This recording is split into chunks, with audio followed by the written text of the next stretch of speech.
Good evening. I would like to call our regular council meeting for Tuesday, May 25th to order at 6 p.m. Hello to members of the public who are joining the live webcast or to those who may be watching the broadcast after our meeting. We're pleased that you could attend and take interest in tonight's meeting. And I would like to begin with some introductions. I'm Mayor McNeil-Smith. Joining me in the council chamber are colleagues Councillor Renewal and Councillor Garnett, and we have our four colleagues joining us via Zoom, and you can see them on your screen.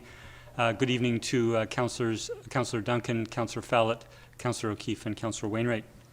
And good evening to staff who are joining us in the council chamber and over Zoom as well.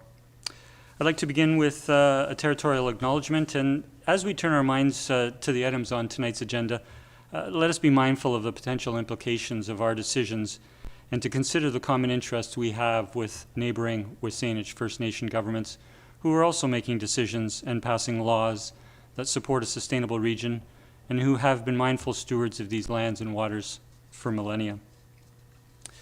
Before we look for a motion to approve the agenda, we do have a number of additions. Under council reports, we'll add Councillor Duncan, who will provide a report on the Saanich Peninsula Water Commission. On our agenda tonight is the liquor license application under 4A. We received 12 public submissions that were published with the agenda last Thursday. We have since received 4 additional submissions, and all colleagues have received those and been able to cover those before this evening. We have a late item of correspondence from a resident under item 13B, which is the bench program agenda item. And we have an additional late item under the parking and loading bylaw correspondence from a resident. With those amendments, I would look for a motion, please. I'll move approval as amended. Second. All in favor? Motion carries. Thank you. We'll next move to public participation, and we'll start with our general participation period. We do have a special public participation opportunity following regarding the liquor license application. But for our general public participation period, we have no registered speakers this evening, but I'll turn to Mr. Humble to read one written submission to be read aloud. Mr. Humble. Thank you, Mr. Mayor. So this is from Charlene Froome from North Saanich, and it reads as follows. Dear Mayor McNeil-Smith and Council, I'm writing to support the amendments to this bylaw, and she's referring to bylaw amendments to bylaw number 2140. I'm writing to support amendments to this bylaw, in particular the amendments to 4.7 accessible parking spaces. As you are aware, I have a very keen interest in the accessible parking in Sidney. I'm happy to see this amendment progress and hope it will be accepted. I've heard from 2 individuals in the last couple of weeks who have told me that they have stopped going into Sidney because of the lack of parking. One uses a wheelchair and one uses a walker. Both are independent people who want to be able to participate in our community, but have found it difficult to do so in Sidney. I as well have on more than one occasion made the trip to Sidney only to continue straight out because I could not find a suitable van accessible parking space. I've always enjoyed what Sidney has to offer, and I want to be able to support the businesses and community, especially as we try to recover from COVID restrictions. By adopting this amendment to the bylaw, and I hope not allowing variances to undermine the intent of such, I believe Sidney will be demonstrating that it is a leader in accessibility and inclusion and ahead of the intent of the BC accessibility legislation that was tabled by the province earlier this month. Thank you to all who have worked hard to get this bylaw in place. Your time and effort are appreciated. Thank you, Mr. Humble, and thank you for that input on the bylaw. I'll now call public participation to a close and open our special public participation opportunity for liquor license application, the liquor license application by Beacon Brewing at 9837 3rd Street. We have no written submissions this evening, but we do have one speaker, and I'd like to invite Tristan and Alexa Featherston from Beacon Brewing to confirm they're connected.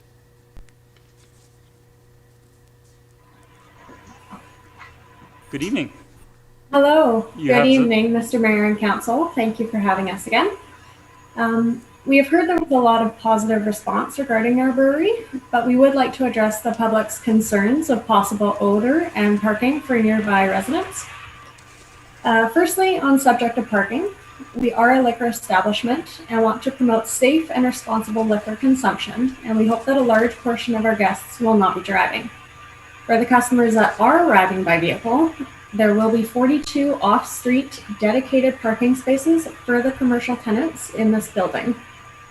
Secondly, on the subject of odor, we would like to state that the space in which we produce our beer is the same space in which we expect our customers to enjoy it, making it in our best interest to not produce any unpleasant smells.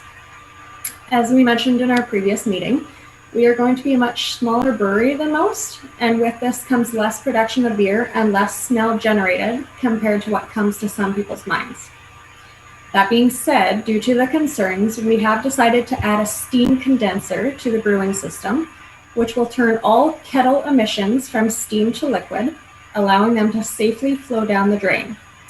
This option will eliminate the smell from the brewing process.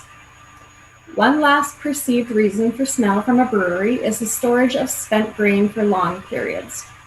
We are actively looking for partnership with local farmers to donate the spent grain as feed for livestock. This is a regular practice in the industry.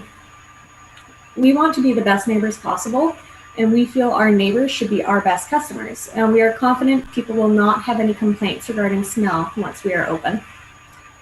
If there are any further questions or concerns, we would be more than happy to address them.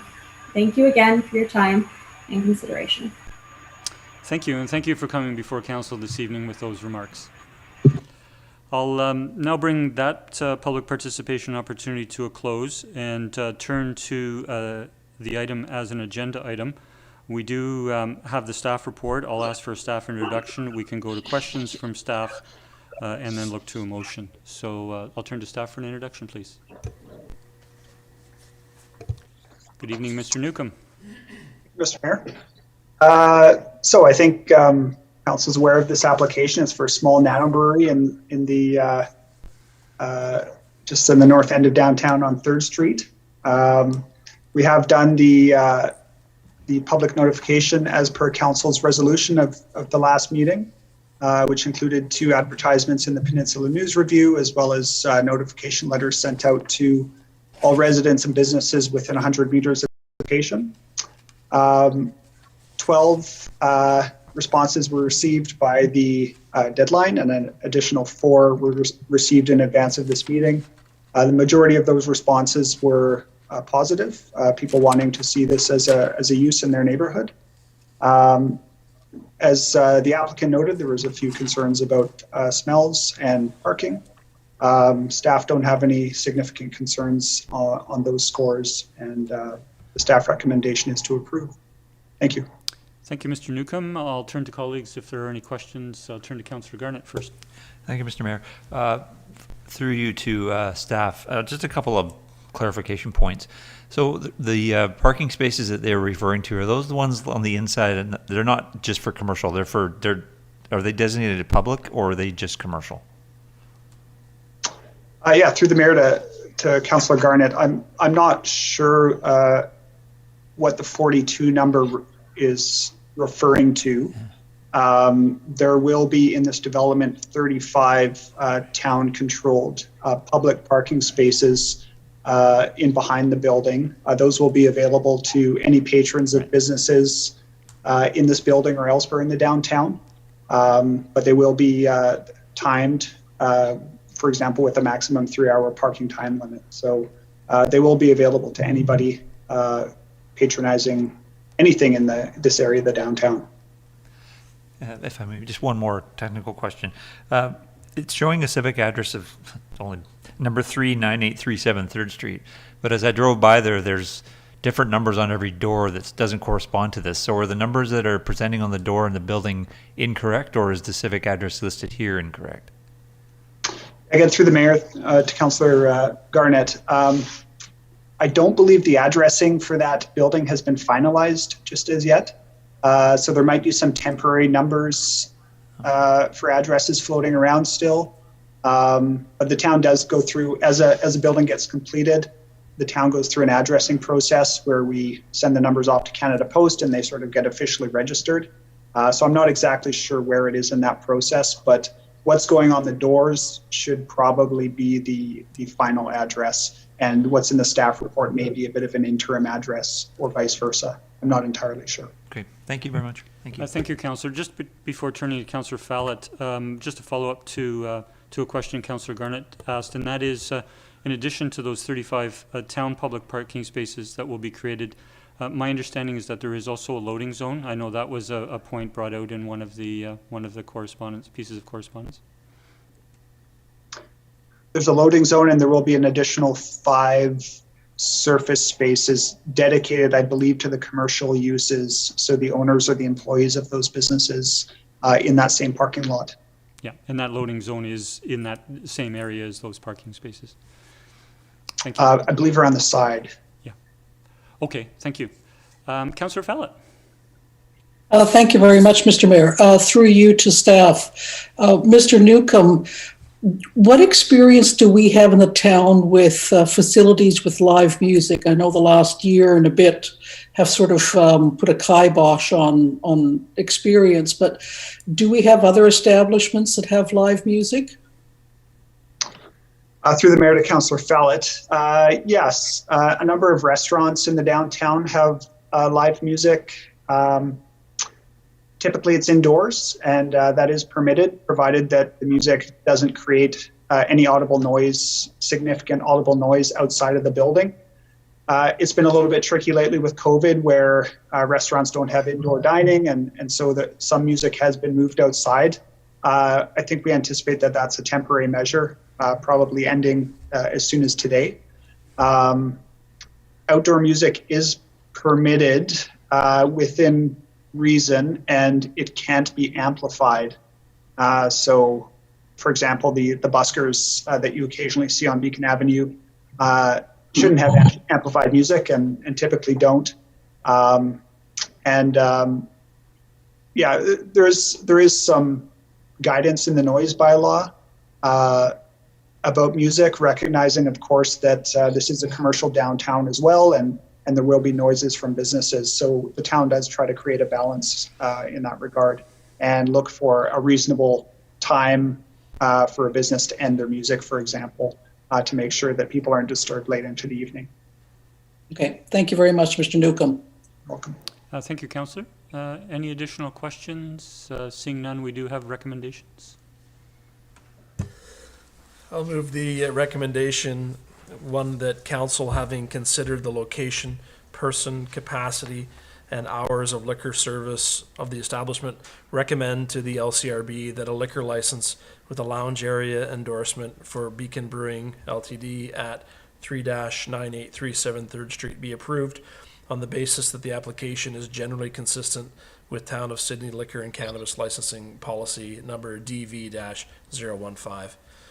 2, that council's comments on the prescribed LCRB considerations are as follows. Regarding A, the impact of noise on nearby residents. 1, it is the opinion of council that the approval of the license would result in noise levels that are acceptable and consistent with the area's zoning designation as a commercial center for the community and Saanich Peninsula. Regarding B, the impact on the community if the application is approved. 2, the view of the Town of Sidney is that although there might be some negative impacts on balance, the general impact of the proposed liquor license with a lounge area endorsement for a microbrewery / tasting room on the community will be either minimal or generally positive. Regarding C, the views of residents and a description of the method used to gather views. 3, council acknowledges that the views of residents regarding the proposal are generally positive and the concerns raised can be addressed by the applicant. 4, that staff forward the report dated May 18th, 2021 regarding this application, which includes information on the public consultation process and comments related to the submissions received during the process to the LCRB as additional information, including a summary of any responses provided in person at the May 25th, 2021 council meeting. Second. Second. We have it moved and seconded. Any discussion? Councillor Fallett, and then Councillor O'Keefe. Thank you. Just a couple of comments. in flagging the neighborhood for comments, we also have to recognize that, of course, many of the neighbors, pardon me, wouldn't be able to respond because those buildings are under construction, and the individuals who are going to be most impacted by that, either taken possession or haven't even purchased the suites that are involved in that. Having said that, I will also comment that our downtown core is undergoing a new phase, a new existence, and there's going to be some growing pains, but I would like to think that this is going to be a positive change into our community. It's going to, there's going to be more people downtown, but I think it's also going to create a whole new community vibe, and I actually look forward to it. I do have some reservations regarding how that change is going to happen, because we're adding some more elements to it, and but I think as long as there's give and take on the part of everybody involved, including the proponents who are building the microbrewery and the people who are going to be patrons and the neighbors, that if there are issues or concerns, that we do bring them up early and look at resolution. But I think this is an exciting project, and I look forward for the changes in our town. Thank you. Thank you, Councillor Fellett. Councillor O'Keefe. Thank you, Mr. Mayor. I'm in support of this application. I'm excited to see it go ahead. I hope it will bring more vibrancy to our downtown core. In regards to some of the issues that residents brought up in their letters, in regards to parking and noise and odor, I'm satisfied that the measures that the applicants have mentioned will deal with that. And we also have nuisance and noise bylaws if they do become an issue. And then also, you know, in regards to this being in the downtown core, as staff have noted, when people choose to live in a downtown commercial center, it's not the sort of place where you necessarily go for peace and quiet. So, you know, there will be a certain amount of noise and traffic in regards to that. In regards to the parking, the thing that comes to my mind is that people will, for a large part, be attending perhaps the pub in the evenings. And by that time, a lot of our local shops are closed anyway. So I think that will help mitigate some of the parking as well. So I'm supportive. Thank you. Thank you, Councillor O'Keefe. Councillor Garnett. Thank you, Mr. Mayor. Yeah, I concur with Councillor O'Keefe. She raises some excellent points. I just would like to just provide proponents and their willingness to address the issues that there could be related to this, especially with regards to the odor, and the fact that they're willing to mitigate the potential for it shows some good positive community relations right there. So thank you. Thank you, Councillor Garnett. Seeing no further speakers, I'll call the question. All in favor? The motion carries unanimous. Thank you. Next, we have we'll go to presentations, and we do have a presentation this evening. I'll ask our four presenters to connect and maybe give us a little wave that you're connected and can hear me, and I will look to introduce you.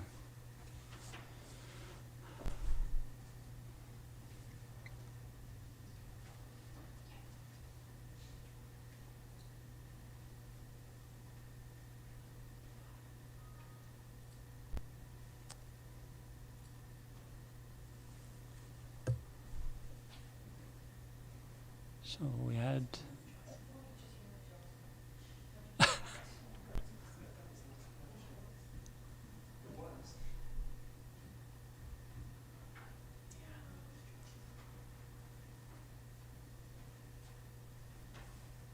so we're just waiting for Jocelyn to perhaps reconnect and for Thierry to reconnect or to connect.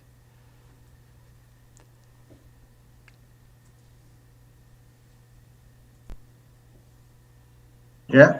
Hello, Thierry. And So shall I share already my screen? We'll introduce you. We'll introduce you in just a moment, Mr. Bodson, and then you can proceed. We're just waiting for the fourth presenter.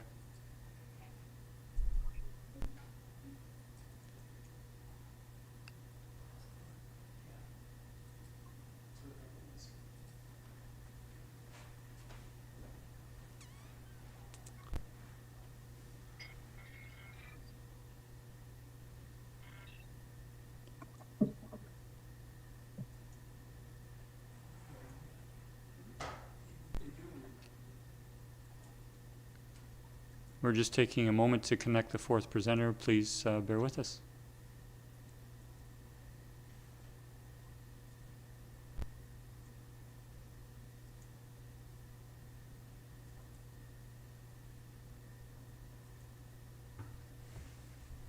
So Jocelyn has just informed me that she was disconnected and she's unable to rejoin.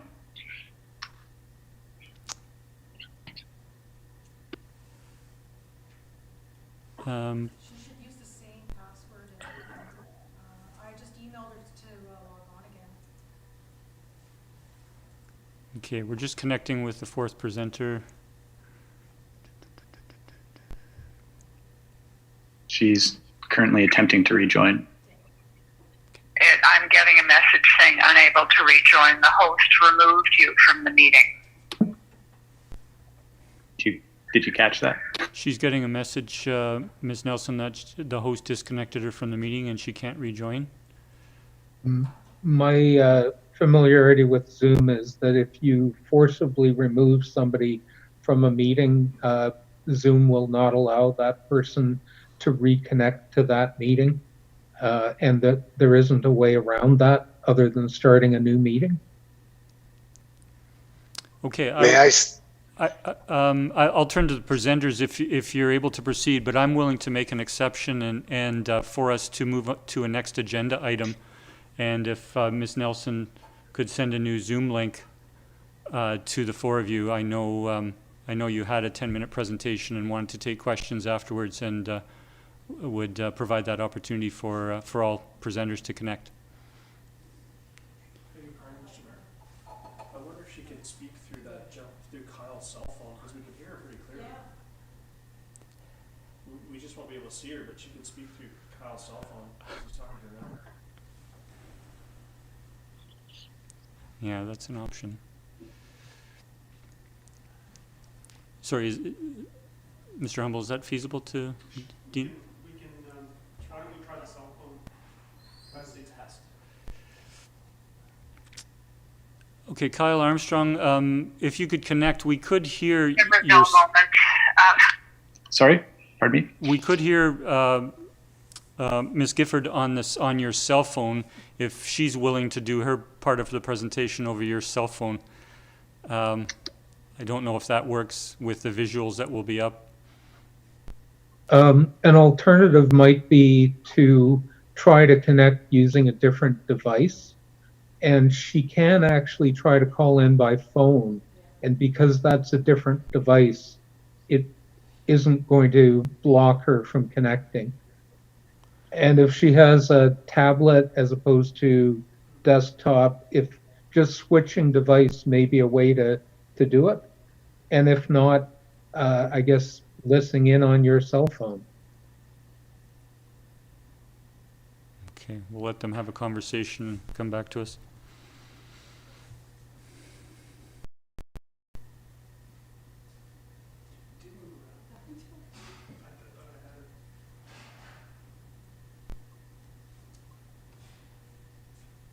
Sufficient at this point, rather. Let me try through. Oh, okay.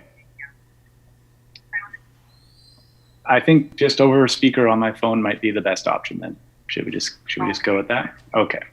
I'm going to put you on speaker and we'll go from there. Okay. So Jocelyn has opted to go through speaker bravely on my Okay. phone. So I'll introduce you and then turn the floor to you and give you an extra minute or two if you certainly need that. So we do have a presentation this evening on restoring Okay, I protect. can't see anything, so you'll have to tell me when On Restore and Protect Mermaid Creek, a presentation by Jocelyn, Gifford, and Thierry Bodson from the Roberts Bay Residents Group, and from Ian Bruce and Kyle Armstrong from Peninsula Streams. Good evening to the presenters. You have 10 minutes of the virtual floor, and we'd be happy if you would take our questions following. Can you see my screen? We can see. Thank you. Okay. First slide. You're live. Thank you very much. Good evening, Mayor and Council. Could we have the next slide, please? Most of you are familiar with Roberts Bay residents. Our current mailing list is 115 people. And I believe you all have a copy of the pamphlet, which we recently delivered to more than 450 homes living close to Roberts Bay. We're here tonight because of urgent problems in Roberts Bay and especially in Mermaid Creek, and to confirm the town's support for 21st century solutions. Peninsula Streams, Sea Change Marine Restoration Society, and the World Wildlife Fund are investing in restoring the health of Roberts Bay. The town of Sidney is an essential partner because the bay requires a new approach to managing storm water. Next slide, please. This slide locates Mermaid Creek on the map in red and lists 3 essential aspects of our vision. The creek currently suffers from erosion and neglect with devastating consequences. Restoring a vibrant salt marsh ecosystem requires slower and cleaner stormwater coming into the bay. This presentation highlights the causes and an integrated approach to recovery. Roberts Bay residents is delighted that Peninsula Stream brings their experience and knowledge of restoration to Roberts Bay. I'll now call on Ian Bruce, Executive Coordinator, Peninsula Streams. Next slide, please. Thank you, Jocelyn. Hello, everyone. Hi, and thanks for the opportunity to speak tonight. If you look at the photos, we've got a great aerial photo of the lower Mermaid Creek, 1950, and then the current rural landscape that was there in 1950 is pretty well now solid suburban, and the creek has been more enclosed, and there's less of it that's exposed. So most 99% or 95% of Mermaid Creek is now in a pipe.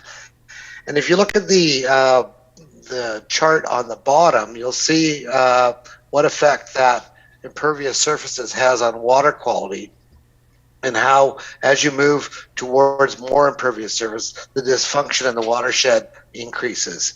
So we're getting, in many ways, we're getting towards the further end of that graph, and we're hopefully not approaching a point of no return. We hope to fix that. Next slide. It's not just about pavement and roofs and driveways as we get with more development, but we also get compacted soils and soils that aren't necessarily absorptive as they would have been previously. So one of the things we need during redevelopment, when lawns go in, is requirements for the topsoil to be absorptive, to have more humus layers, and to be able to function to store water better than they do now. Next slide, please. Okay, if we look at the top left and then the other 2 photos, you'll see the color of Mermaid Creek in what we call a first flush event. And that's when the roads, driveways get flushed off into the creek, and in this case you can see the gray color. That's typical gray color we'll see in places like Colquitts and very urban type creeks. So we've got some of the characteristics, unfortunately, of water that's generally not good quality, and it's got impacts not only on the freshwater system, but of course into the receiving waters of Roberts Bay. And if you look up at the map too, you'll see the extension of the and how big the watershed actually is. So on that note, I'm getting some feedback. So I think I'm going to introduce Thierry Bodson, who's a trained restoration practitioner who lives on the Mermaid Creek estuary. Next slide, please. Thanks, Jan. So as the residents living next to Mermaid Creek, I want to share my concern about the future of this unique natural asset for our community. I moved to Resthaven Drive next to Mermaid Creek in 2016. Since then, I noticed the rapid degradation of the creek. The two most noticeable problems are the proliferation of invasive species, such as ivy and blackberry, and the erosion of the creek's bank.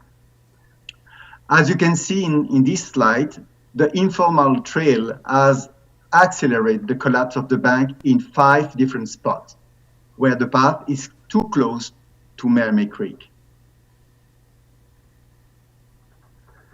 Just after the pipe coming from Mermaid Park, erosion is more serious, and it is more likely due to storm events. As you can see in this slide, in 16 years, Lower Mermaid Creek has dramatically changed. Now I pass to Kale to the restoration coordinator of Peninsula Stream. Thank you, Thierry. In addition to these rapid rates of development that we're seeing in the watershed, we can also take a look at climate projections for the coming decades, and these are very severe. We have increasing temperatures, drier summers, we have increased precipitation and high frequency of really large precipitation events in the fall and winter. And we also have sea level rise. And all of these issues are working together to make this issue exponentially worse. It really highlights the need and importance and the need for stormwater management in this area now. And we need to start looking and developing some of the tools that are going to increase the resilience to these stressors and protect the area and these significant natural assets against these stressors into the future and increase capacity. Next slide, please. To do this, Peninsula Stream Society, we take a watershed approach, very integrated, looking at the headwaters, so in this case, Sidney and the catchment area where the water and precipitation falls, all the way down to where it will eventually flow, which is, in this case, is Roberts Bay, the deep water, and everything in between. So we look at that and we take this really holistic and integrated approach to solving these issues.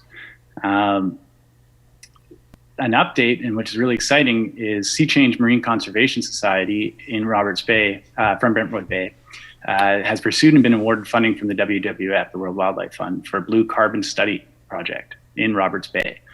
This is super exciting. They're going to increase the understanding of Roberts Bay's natural system and capacity to sequester and store blue carbon. It will also provide understanding of the eelgrass community and sediment dynamics of the bay. And this will really help to facilitate scientific-driven restoration for the eelgrass meadows and beaches and estuary biological communities. So super exciting, and congratulations to them, and we look forward to that. Next slide, please. Moving up towards the headwaters into Sidney, what kind of solutions are there?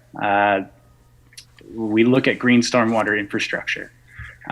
Basically, infrastructure such as green roofs, bioswales, or rain gardens are some of these forms of green stormwater infrastructure to capture rainwater and slow it down, hold it, cool it off in the summer, filter it from all those contaminants, and release it slowly back either into the groundwater for recharge or further downstream to places such as Mermaid Creek and Roberts Bay.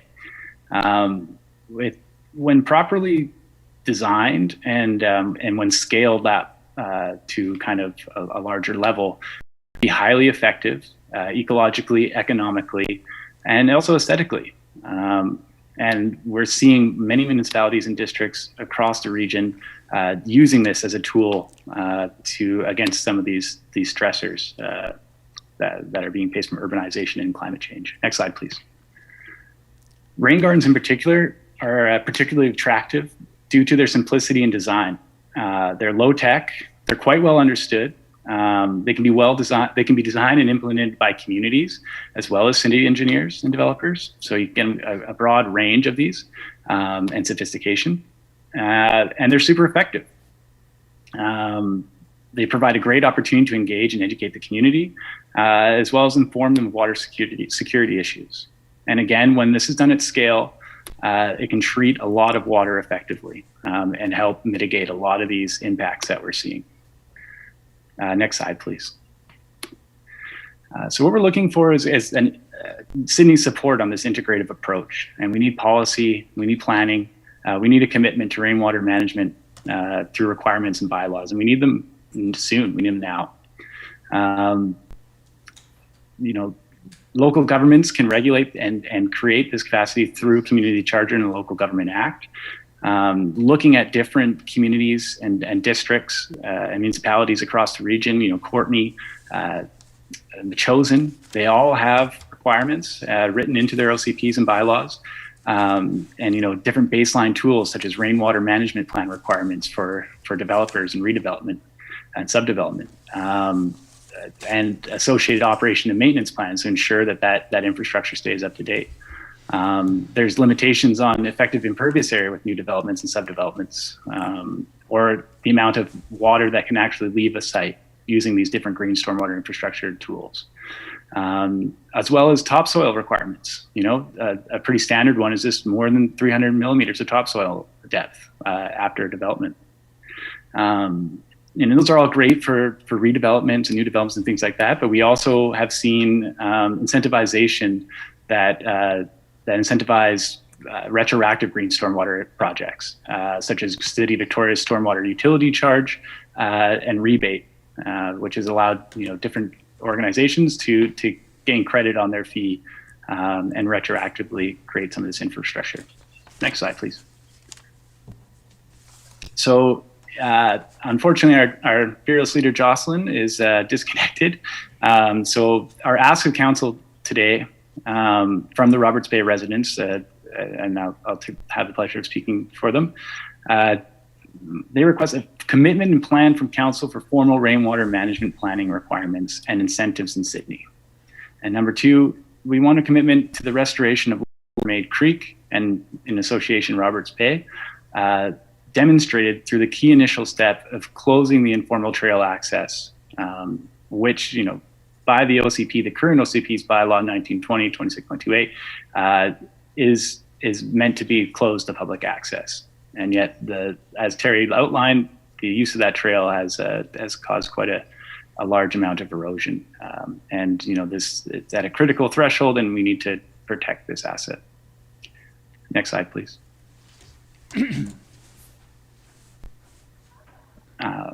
Thank you very much for this presentation, and we really look forward to answering your questions that you may have now and into the future. Thank you. Yeah, and we can also invite the council, if it is possible, to go by themselves and walk through Upper Mermaid Creek to see what's really happened there. Thank you. Thank you for the presentation. If you could take the presentation down and we could see our council colleagues and the presenters, I would then turn to colleagues for any questions they may have of the presenters. Thank you. I'll turn to Councillor O'Keefe first. You're muted, Councillor O'Keefe. Sorry, I didn't hear you call my name. Thank you. So first of all, thank you to all of you for that presentation. I'm so impressed that we have, we're so fortunate to have people like you that are knowledgeable and committed and putting the time into this. So thank you for that. It's appreciated. Some questions that I have are, you know, so since the catchment area is pretty well completely built with, you know, single family residences there already, can you give some examples of, you know, how would you mitigate, or how would you get private citizens to do more to pay attention to this and to do things on their own property that could mitigate the issue. Any thoughts or ideas there? Immediately, what jumps out at me, and I'll take some examples from the North Shore Rain Garden project, which I had the pleasure of being involved with, was going back to those rain garden demonstration projects. Some of them, you can have community driven rain gardens, where from every aspect of the planning, you have community members informing design, location, size, plant species, mediums, aesthetics, and all of those things, and really draw community members in a really highly visible or localized area. And as a part of that process, have experts come in and have outreach symposiums, things like that, that really showcase the variety of different landowner methods for treating stormwater from their property. Things like redirecting downspouts and driveway runoff into kind of localized rain gardens on their property. But I think the catch there is the aesthetic of it, and making that a culturally desirable landscape feature. I think that has been a really effective thing in Seattle, and then contagious up to the North Shore and hopefully over to the island. Right. Okay, good.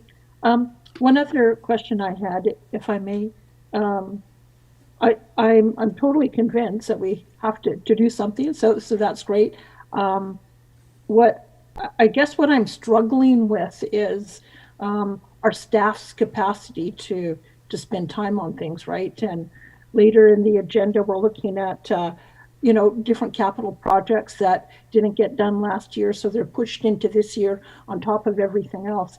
And so what I'm wondering is, I know people like Ian, for example, are good at rustling up, grant money from different locations to do different things.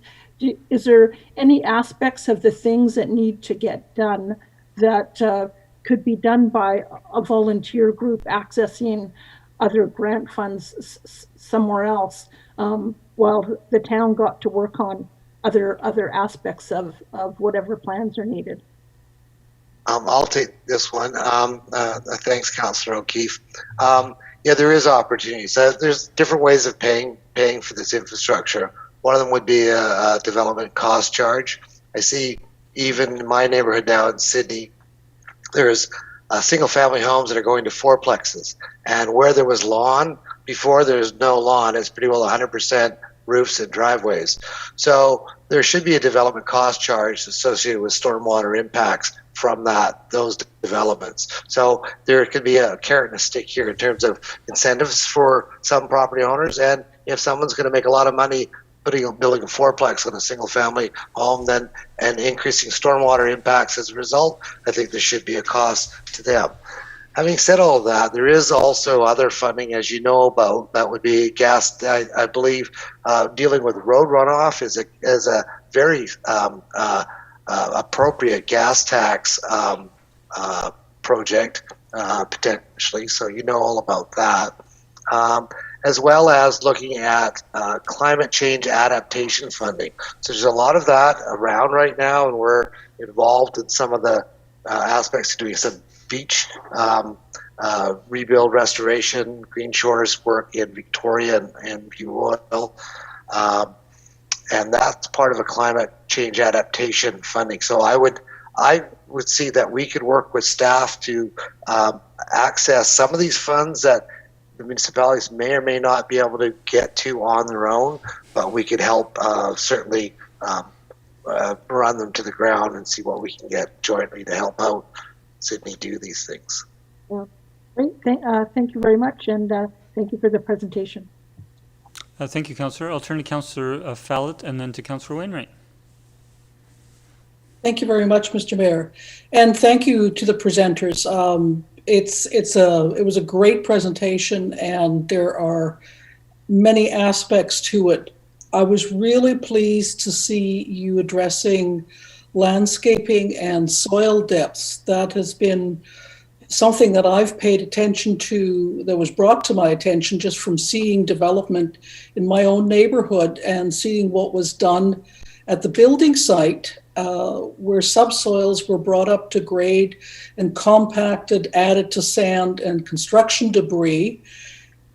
And after months of driving along heavy equipment through these construction sites, the house was built, and the landscapers came in and sprinkled some topsoil, rolled out the sod, planted the shrubs.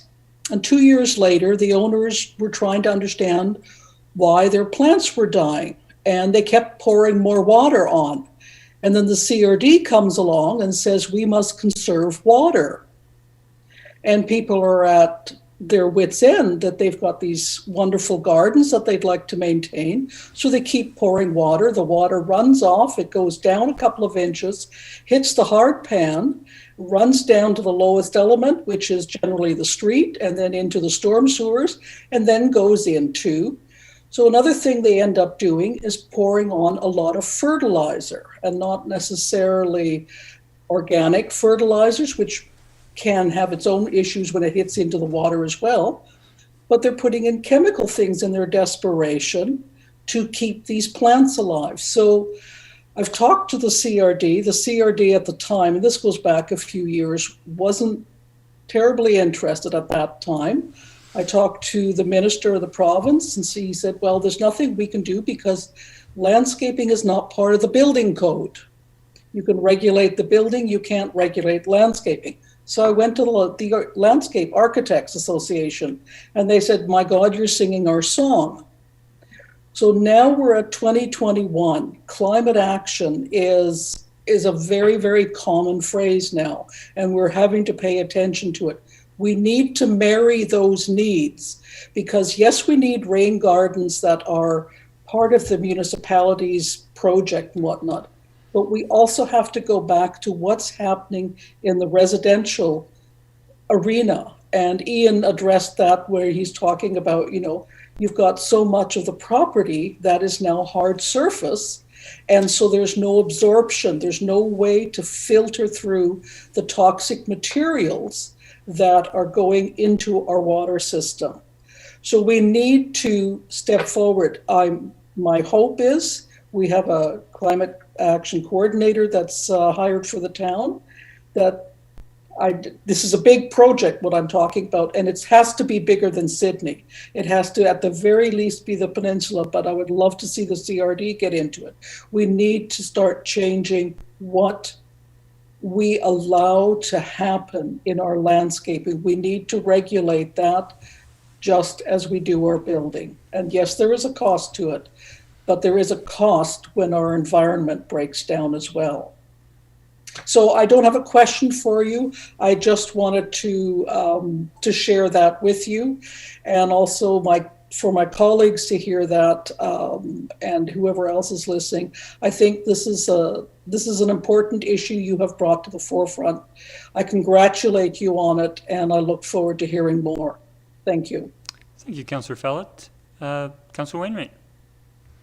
Thank you, Mr. Mayor. So I am supportive of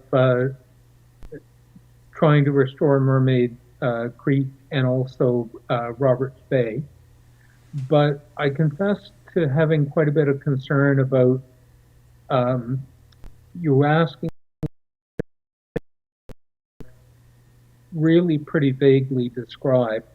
So if, for example, I start with your second one, you're looking for a commitment to restoration of Lower Mermaid Creek, and you want us to close the path as a demonstration of that commitment. So I have no issue with, I understand completely the closing the path part, but what do you mean by restoration of Lower Mermaid Creek? Do you mean restoring it to a natural salt marsh?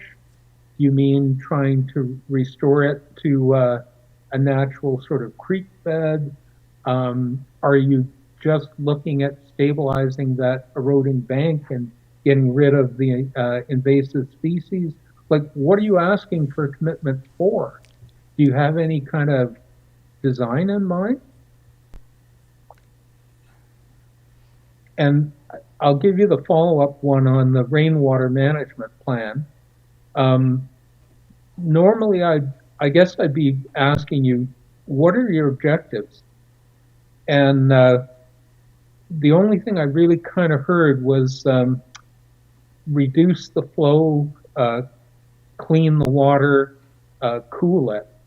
But if you're talking about a net reduction of flow into Roberts Bay, that might actually have a lot of consequence, because the freshwater discharge from the creek has a pretty significant effect on the salinity and therefore the ecology. So I can certainly see you wanting to mitigate the peak flows, but reduce the overall. Maybe that's not a good idea. And anyway, what I'm looking for is a clarity on what you're asking for a commitment on. So two questions there. Who would like to take those? Yeah, I can maybe start, and then Jan will carry on. In fact, I believe there is really a momentum now, in a way that there is a more interest about, what we can do in Roberts Bay with this funding, and the fact that we believe that there is a very receptive, people are very receptive to this idea to restore this area, and there is a urgency as well. That's really obvious to us. And I think there is a momentum in a way that, each of us, we need to play a part. And we believe that the main part that the municipality could play is how they can install, and Jan can go more into the detail, more, regulation about, how we can control this abnormal flow of water during storm events, and close the path. But what we mean in plays part in this restoration is play in what you can do easily as a municipality. And what is restoration? That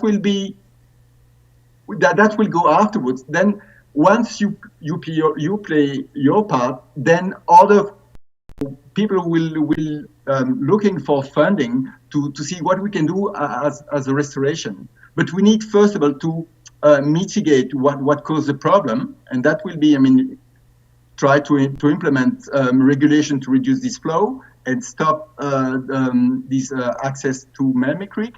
And then we can start to implement and looking for funding to restore the area. And when I'm talking about restoring the area, obviously there will be volunteer, there will be association, there will be more and more people interested to be involved. Like, we're talking about our group, but there is also Foch who is very interested to be involved if there is possibility to mobilize some funding. And I'm sure that Jan has also a lot of ideas regarding what kind of help we can look for once this element is mitigated at the level of this major stress on this Mermaid Creek. Yeah, I'll jump in. Thanks, Terry. I hear some of what you're saying, Peter. For one thing, I just like first. I think what the residents want is recognition by the city council that there is an issue, and that there is a role for the municipality to play in terms of stormwater management, whether that's peak flows, whether that's quality, or both, and or quantity. Undoubtedly, the amount of water that comes into the bay at peak flows is a lot more than it used to originally. I don't know. I'm imagining that the quality is certainly a lot poorer than it used to be. So quantity and quality and quantity on peak flows is certainly something that we'd be aiming for. And I'm not quite sure that the salinity would be an issue, but these are some of the things that we'll be looking at in terms of the overall analysis that will come out of this blue carbon project that may lead us into some ideas of how the changes in Roberts Bay may have been influenced by changes in Mermaid Creek over time when we look at the aerial photos, and that's interpreted by the scientists that are going to be looking at it. If I could just follow up, it sounds to me like you're looking for short-term actions to stabilize the the negative trends we're seeing in the lower part of Mermaid Creek, and I'm specifically meaning the vegetation and the banks. And then the other two objectives you've mentioned are trying to improve the water quality and managing the peak flows. And I don't think Sidney Council has any difficulty in committing to any of those things. The water quality and the peak flows we've already been working on, but certainly, if we could access external funding and maybe do a more thorough job planning, that would be interesting. As far as the lower part of Mermaid Creek, short-term action to stabilize things while we get our act together, that sounds like a good strategy. And part of getting our act together would be seeking some external funding so we can do it right, but also have somebody think it through so we've got a good design. Is what I just said kind of consistent with where you guys want to go? I'll just jump in and say yes. The short term, as far as closing that trail off and allowing that area to at least not be trampled any more than it is. And sure, it's too bad Jocelyn's not on here. But and as far as the other up watershed ideas, yes, I would think that a statement by council, as well as perhaps maybe we could look at a demonstration project. We're going to be going out with the Girl Guides. And painting some yellow fish on the roads. We'll have to talk to staff about that. But the yellow fish on the storm drains or at the storm drains, so that people are more aware of what's going down their storm drains. So those are some of the things we're going to do in the short term as well. Thank you. Any further speakers?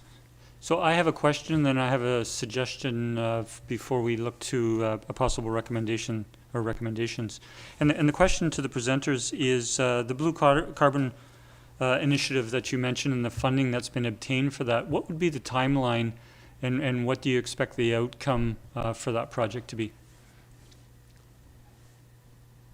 That starts the field work. Let me back up. Corey, which is the Coastal Ocean Resources Incorporated, John Harper's company, former company, has been doing some photo analysis to date. They've been taking photographs from local residents to get into their part of their photo study over time, and they're going to be starting field work this Friday. So it's happening in this year. The money needs to be expended. I believe it's $75,000 total, and will be expended by the end of fiscal. So March 31st, 22 will be the end of it, and whatever we come up with at that point in time will be what we have from that study. Hopefully that'll lead into more funding and more studies. Thanks. So with this follow-up, if I might, so with this study, it will produce information and data. Would there be recommendations? Yeah, I think so. And what it'll be is recommendations around ways of dealing with some of the sediment transport and trying to figure out what the sediment, where it's been moving. There's certainly been movement, appears to that sediments being moved offshore to the point where eelgrass is receded. That's what we presume at this point in time. The upper beach in some places is eroded, so the beach is flatter, and some of the sediments moved offshore. But this will be what's we'll come up with recommendations. It may be that the installation of groins, maybe some sills, some other things to prevent some of the erosion that we saw from the northeast blows on the salt marsh at the mouth of Mermaid Creek this last January and February. So some recommendations for short term and then longer term with respect to the health of Roberts Bay. Okay, thank you. So thank you very much for the presentation. It was very informative, and I think you can see from the questions from colleagues and myself that we've taken a keen interest in this. In listening to reading the presentation and listening to the presentation and Q&A, I see that recommendations or possible actions really are at a number of different levels. There could be some things, whether it's topsoil management and construction, some of the stormwater management in terms of densification, could be on a community-wide basis and would involve policy, to be implemented, and that would take time to form. More specifically, we come to the Mermaid Creek estuary and specific recommendations in terms of restoration, stormwater management. But then we've also heard about the Blue Carbon Initiative and the Roberts Bay beach and shoreline and its ecology and the importance of taking action there. So I think in terms of our commitment or a way forward for council would be to forward this information, and I do know that some members of your organization participated in an online charrette earlier in the OCP process, and some of this information was received at that time, and our OCP team in terms of staff, Mr. Newcomb, and our consultant Modus is working with that information. But I would recommend that we refer all of this information and the presentation to the OCP team, and I think we should could also consider also directing all of that information to our newly hired climate action coordinator, who is currently just come on board on the staff team, and is currently reviewing all of our town plans that have impacts or connected to the environment, and this could be fed into that. And then council has processes, whether it be through the OCP process at the high policy level, or it be through our climate action coordinator's initial reporting out to council in the coming months, which will be a lead up to our strategic planning in the fall. We could set more direction at that time. A question through to staff is with regards to closure of the path, which has been brought up this evening as perhaps an immediate action that could be taken. If staff could comment on what the process would be to implement that, please. Thank you, Mr. Mayor. Maybe I'll refer to Ms. Clary to respond.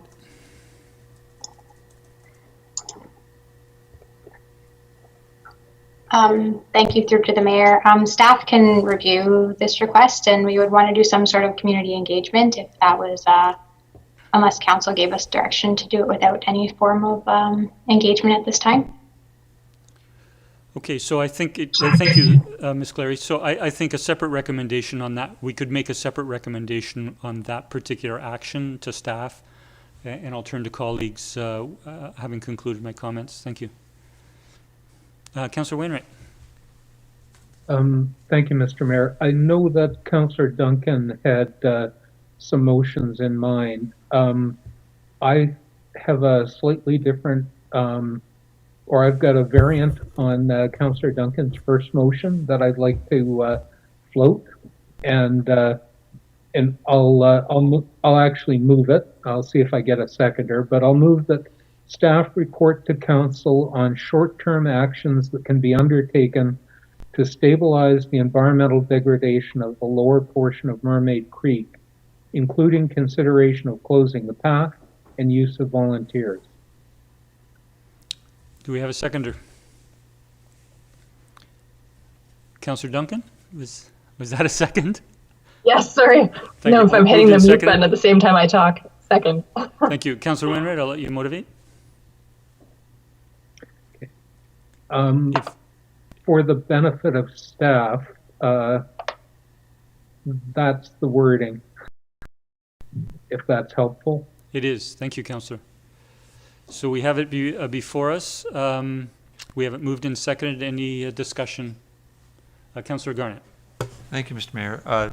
Just reading what you've proposed here, and I'm wondering if I threw you to staff, how long would something like this take to come back to us, do you estimate? If I can, through the mayor to Councillor Garnett, that was going to be my question to council in terms of is this deemed to be a sort of a high, medium, or low priority in terms of I guess staff reporting back on this. And again, I would defer to Ms. Clary regarding staff's capacity to report back, taking the recommendation into consideration and being able to report back in a thorough enough manner. Ms. Clary? Through to the mayor. It really depends on council's wishes. You know, we do have several active projects at this point, so some other things may fall off. But if council wishes to make this a priority, we can do that. So. Okay, thank you. I'll turn to the mover, Councillor Wainwright, and then I'll turn to Councillor Duncan as the seconder. Thank you, Mr. Mayor. I think the priority would be strictly addressing the closing of the path part. And the balance of it, I would be comfortable if that took longer. Thank you, Councillor. Councillor Duncan? That's the same that in terms of Mr. Humble's criteria of low, medium, or high. It would be low. That path has been there for a long time. And it's not getting better, but at the same time, we know that staff's workload has seemingly increased exponentially over the past year. And it's really just important to, I think, finally get this on the radar and that it's in the queue. This will be probably a low priority compared to what they're dealing with otherwise. If there is an easy way to throw up, more of a barrier, extend that fence that parks, crews could do as part of their regular maintenance as they're going around, that would be great. Even a sign that goes up just to say, environmental restoration in progress, just to give people the idea that that's not actually a formal trail and they're not really supposed to be going down there would be great. And I don't know how much of a report out we would need to do that, or whether that's something that can be kind of tossed into the regular maintenance. But I guess I would leave that up to the park staff. Okay, so thank you, Councillor Duncan. So on the speakers list, I have Councillor O'Keefe, Councillor Garnett, Councillor Fallett, and then myself. Councillor O'Keefe. Thank you. I'm definitely in favor of getting something done. However, as I said before, I do have concerns of the workload that staff have at this time. We're seeing later in the agenda, again, 3 projects that staff are going to be undertaking that we're going to be contracted out, but they're going to be doing that on top of a number of projects carried forward from last year. So I would be in favor of doing something like Councillor Duncan says, if we can throw up a sign quickly or put up a barricade to stop people from using that path. I'd be happy with that. And if it's going to be more than that, what I was thinking is more along the lines of referring this to staff to come up with some ideas over the next several months and bring back some plans, perhaps at strategic planning for us to consider. So that's, I don't see that this would, I wouldn't want to see other projects suffer or be put on the back burner as a result, because there's a lot of other important things we need to get done. Thank you. Thank you, Councillor O'Keefe. Councillor Garnett. Thank you, Mr. Mayor.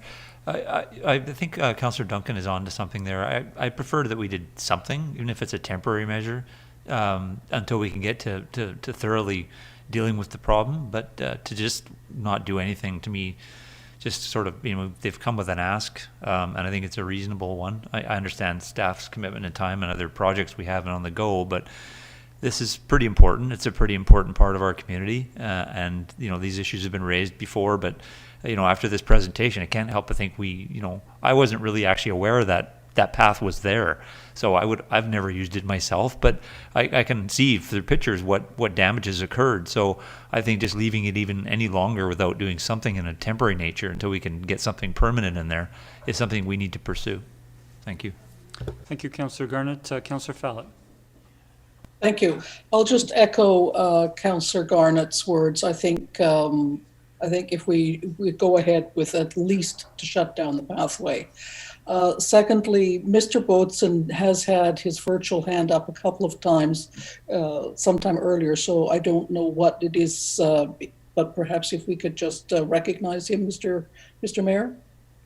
Thank you, Councillor Fallett. Mr. Bodson. Yeah, sorry, I don't know if it is the protocol, but yeah, I would like to insist on the fact that I think communication will be very important.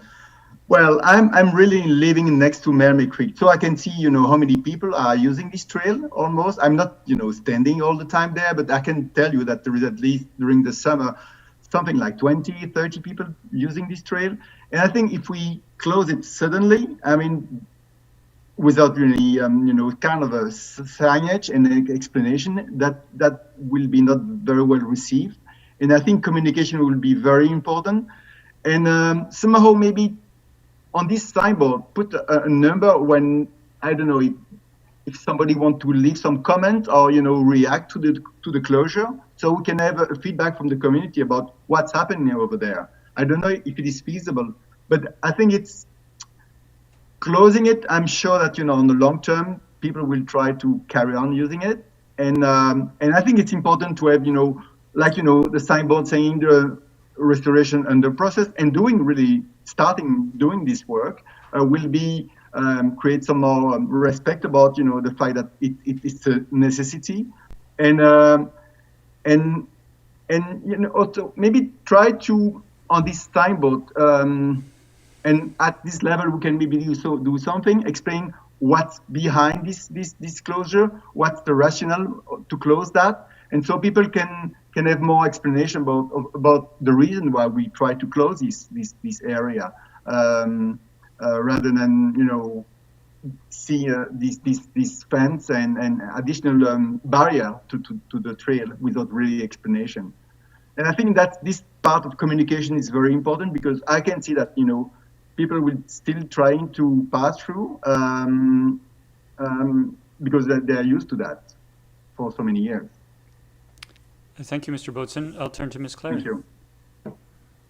Thank you, Mr. Mayor. Perhaps if the community group came up with some wording for a sign and presented it to council, then staff could easily, if council approved of it, we could easily have it printed and posted. That's not the challenging part of it. So. Thank you, Ms. Clary. So we have a motion on the floor. My comment in the speaking list was to say that I think we do want to have a relatively low staff commitment at this time because of other projects and priorities, but that whether it be signage, whether it be a report back from staff on a recommended process for considering closure, which, as we've heard from Mr. Bodson and council colleagues, engagement will be important and communication will be important. That's the level I see in terms of the recommendation on the floor. And then we've heard of possible recommendation of this presentation to either staff in general or to the Climate Action Coordinator, and then to the OCP process as we wish to consider. So with the motion on the floor, are there other speakers? Seeing none, I'll call the question. All in favor? The motion carries unanimous. Thank you. If I can follow up then, another motion would be to, and I so move that we refer development of a stormwater management plan for the Mermaid Creek catchment area to the 2022 strategic planning. Do we have a seconder? Second. Moved and seconded. Do you wish to motivate, Councillor Wainwright? Who was it that seconded? It has to be a council member to be a valid motion. No, we did have it seconded by Councillor Duncan and Councillor Renewal. Okay, thank you. Did you wish to speak further, Councillor Wainwright? No, I think that one's straightforward. You bet. Any further discussion? Seeing none, all in favor? None opposed. Motion carries. Thank you. Did you wish to continue, Councillor? Sure. I guess the last piece is to refer this presentation to staff for consideration for the OCP and climate adaptation. Second. We have it moved and seconded. Any discussion? Seeing none, all in favor? And that carries unanimous as well. Thank you. Thank you, Councillor Wainwright and colleagues, and thank you again to all the presenters this evening. We really appreciate you coming before Council. Have a good evening. Thank you. Thank you.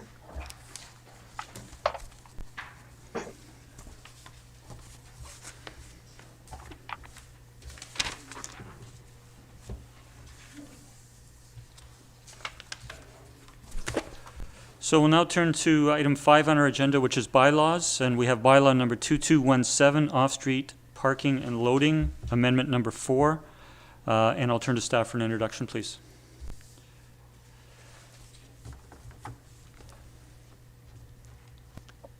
Hello again, Mr. Newcomb. Oh, thank you, Mr. Mayor. So this is proposed bylaw 2217, and this is an amendment to the town's off-street parking and loading bylaw number 2140. This draft bylaw was reviewed by council last year in October. And generally speaking, it makes 4 amendments to the current bylaw. One is to remove the existing parking for disabled persons, I believe it's called, and replace it with a more comprehensive accessible parking standard. It also replaces the fairly brief EV parking requirements in the current bylaw, and again replaces them with a much more comprehensive EV parking requirement in the bylaw. It makes 2 changes to the pay in lieu of parking provision in the bylaw, and it also makes some minor amendments to bicycle parking as well. So as I said, it was reviewed last October, at which time council made a number of recommendations for changes to what staff had been proposing. And there are 3 I just want to quickly highlight. So in the accessible parking requirements, originally for developments, residential developments less than 10 units, there was no accessible parking requirement. That's been changed to 1 in the current iteration of the draft. And in terms of the pay in lieu provision, previously the cap on the number of spaces that could be paid for in lieu was 25% of the total number of spaces required. And that's been reduced somewhat to 20%. As well, the amount required for each space paid in lieu has been increased from $10,000 to $15,000. And those are the extent of the changes since it was reviewed by council last time. Thank you. Thank you, Mr. Newcomb. Before going to possible recommendations, I'll turn to colleagues if we have any questions from staff. I'll turn to Councillor O'Keefe. Thank you. So I'm mainly in favor of the stuff on the accessible parking. I just was wondering if you could provide a bit more clarity about how accessible parking units correlate or not to adaptable housing units. And I know that in some municipalities, they have a different way of calculating those to ensure that there is at least 1 parking spot for every 2 adaptable units. And I wonder if that's something that we've considered or whether we should consider. Yeah, through the mayor to Councillor O'Keefe. Thanks for the question. So the way that the 2 work together is really through the strata council of the building or through the owner of the building in which these spaces and units are located. So generally, I think what happens with parking is it's either common property or limited common property in the case of a strata, or in the case of a single owner owned building, it's just allocated to tenants in the building by the owner. And so typically what happens is that when someone moves into a building who requires an accessible space, if one is available, what in our experience has happened is that the strata council will decide, usually with the hearty agreement of whoever's potentially using that space at the time, to shift from using that for example, in a residential building, someone who's not disabled may be using a handicap space because there's no one in the building who needs it, and they won't just sit empty as a private parking space. And so what has happened, to our knowledge, is that the Strata Council will go to that person and say, look, we've got someone new in the building who requires this space, and they might make the switch. So whoever is moving into that building may also be moving into an adaptable unit in the building. Not necessarily, but it's possible. And so in that case, I think the Strata would just sort of say, you know, it's obvious who has that requirement and needs that adaptable unit should also have the right to use this space, obviously. And that is really a decision for either the building owner or the Strata Council to make. Once a building gets built with its adaptable units and with its accessible spaces, the town has virtually no control over who occupies either those units or those spaces. They may sell to someone who doesn't require them. If the Strata recognizes that no one in the building needs that accessible space, they may allow it to be used by someone who doesn't require that sort of assistance. So there is a connection, but it's not a connection that the town typically makes. It's a connection that the owner of the building makes post-occupancy. And in some cases, you have a situation where, you know, if there's a building, for example, where the majority of people who move in when they're 55 years old then live there for 20 years, and everybody in the building, or 80% of the people in the building, maybe need some level of accessibility, you may not have enough spaces or adaptable units in that building to accommodate them. And vice versa, you may never need those spaces or adaptable units in the building. So what we're trying to do with this amendment is create sort of a minimum floor of adaptable units, which are already in the bylaw, but accessible parking spaces that then post-occupancy can hopefully address that need. But the reality is that we can't predict that need. We're just trying to provide a minimum number that's going to help address that need in the future. Is I guess the long explanation. Okay, that's great. Okay, thank you very much for that. That's all. Thank you, Councillor O'Keefe. Councillor Renewal.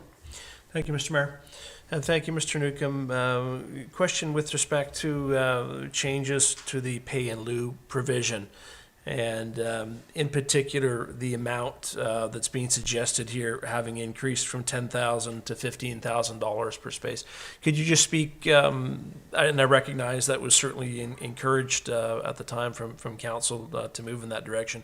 Can you speak to the rationale around coming up with $15,000? Yeah, absolutely. Through the mayor to Councillor Renewal.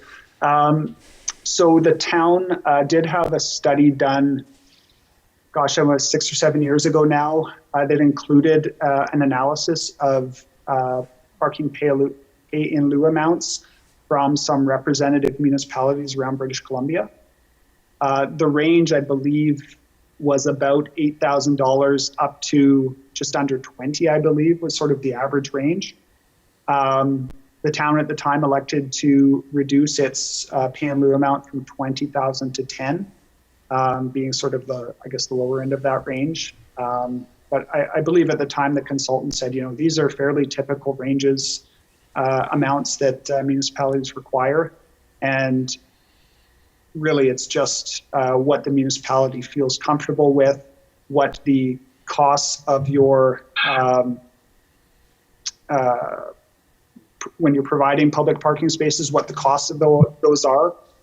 It may not be that the municipality wants to take the exact amount of what they cost. For example, at 20,000, you may only be getting half of what a structured parking space costs these days. So it really just, it's a combination of sort of the municipality's goals versus the cost to build parking. And I don't want to say it's an arbitrary number, but there is a wide range, and you can't really pinpoint a reason in any municipality for that specific amount. Thank you. If I may, just to comment and follow up, Mr. Mayor, I'm inclined to think that number should be higher than $15,000, and I suggest that because I would anticipate that within a year we'll be back to having a dialogue in the town of Sidney with respect to parking congestion, and we'll be looking for funding sources to reach solutions. And it doesn't necessarily mean building more parking spots, but looking to other alternatives, and that this is a tool that we have before us to help with those challenges that I think we're going to face. We're seeing communication from residents, from visitors to Sidney already, with some of the congestion given the construction that's currently underway. Once we have residents in all those buildings, I think we're going to see this compound. And so, my comment at this time would be that I'd be more comfortable seeing that amount higher than is suggested at $15,000. I'll leave my comments there, Mr. Mayor. Thank you, Councillor. Further discussion, Councillor O'Keefe. Yeah, just building on Councillor Renewal's comment, I would agree that I would be more comfortable with a higher amount for the pay in lieu. And talking to people I know who are involved in construction, parking is hugely expensive for them to do, sometimes close to $100,000. So for them to pay a paltry, $15,000 to get out of it, it's a win situation for them. So I think we can afford to go higher on that and not be imposing an undue burden on the development community. Thank you. Thank you, Councillor. So while we do have recommendations with regards to moving introduction and readings of this, I am been made aware that Councillor Renewal has an alternative motion that he would like to bring before Council. Councillor Renewal. Thank you, Mr. Mayor. I'd like to move that the staff report be received for information and that Council refer to the Advisory Planning Commission for comment, the staff report, and recommended amendments to the bylaw. Second. Moved and seconded. Councillor Renewal. Yeah, thank you, Mr. Mayor.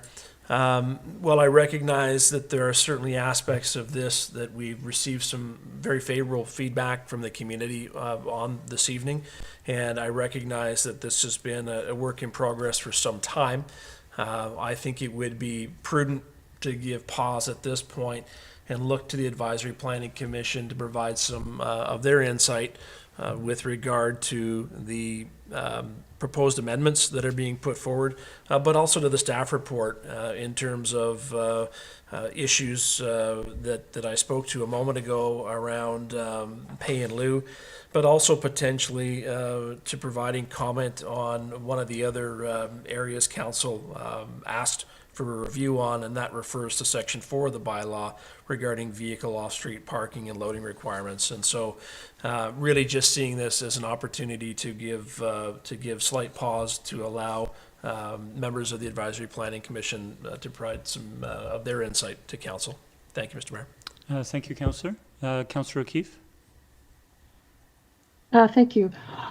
I'm not in favor of the motion as it's worded, because I think we need to move ahead with all of the amendments related to the accessible parking. So the building code was changed, BC Building Code was changed in December 2018, and that's when we started working on this.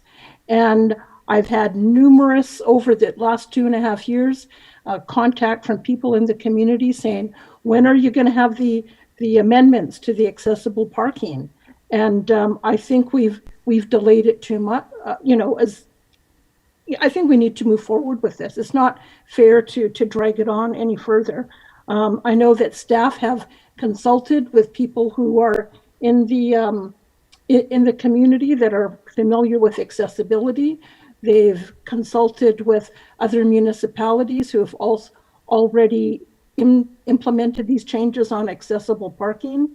And so I would be in favor of having APC look at other aspects of it, but in terms of the accessible parking, I think we need to move forward with that today. Thank you. Thank you, Councillor O'Keefe. Councillor Wainwright, and then I'll, Councillor Duncan, and then I'll speak. Thank you. Thank you, Mr. Mayor. I don't have any problem with it being referred to APC. APC has a meeting, well, they meet, regularly, and we have a council meeting, I think the week following APC typically. We haven't been seeing a lot of development applications, so if it took an additional 4 weeks to adopt the bylaw, I don't think there's much risk. I don't think we're going to see a development that can sneak in that period of time and pay in lieu. So I'm okay with referring it to APC before we implement it. If we try to do it in pieces, it's going to be a bit complicated. Like, we could adopt it as is, then refer it to APC, and then amend it later. But I really don't see the problem of giving APC a bit of time and then dealing with it in a, I'll say, more orderly fashion. Thank you, Councillor. Councillor Duncan? I'm going to vote against this because I don't see the point in delaying this. We kind of keep going around about, things come up. We just had a presentation about Mermaid Creek and how climate change was an issue. And then the second we talk about doing something that would actually be the one action which would meaningfully contribute to reducing our greenhouse gas emissions, which is getting people out of their cars, we immediately vote against it. And what we're talking about mostly is building downtown condos, which are 1-bedroom luxury condos for retirees, 1 and 2 people to be in them. They shouldn't have that many cars in them. They shouldn't really need to have more than 1 car to get around, or even any car at all. They should be able to car share because they're not routinely going to work anymore. And they're able to afford a luxury condo. So I just don't understand why this keeps taking higher priority than anything that would actually be designed to make things better for the rest of us. But yes, I'll be voting against. Thank you, Councillor. I was next on the speaking list, and then I'll turn to Councillor Fallett. I'm in support of this going to APC, in part for reasons Councillor Wainwright spoke to, and that there aren't active developments that this would have reference to at the moment. But that we're talking about a matter of 3 or 4 weeks at the outset for this to go to APC, I believe, at the beginning of June, and then back to a council meeting in early June. I don't consider that a substantial delay. Council only made the recommendation to staff last October for this, so I don't see this as being dragged on. We're in a pandemic, and with over 100 capital projects, this has come forward to us, and APC uses or refers to the off-street parking and loading bylaw when they are reviewing developments, and I think it's appropriate for them to have an opportunity to make comment back to council on these amendments. Thank you. I'll turn to Councillor Fallett. Thank you very much.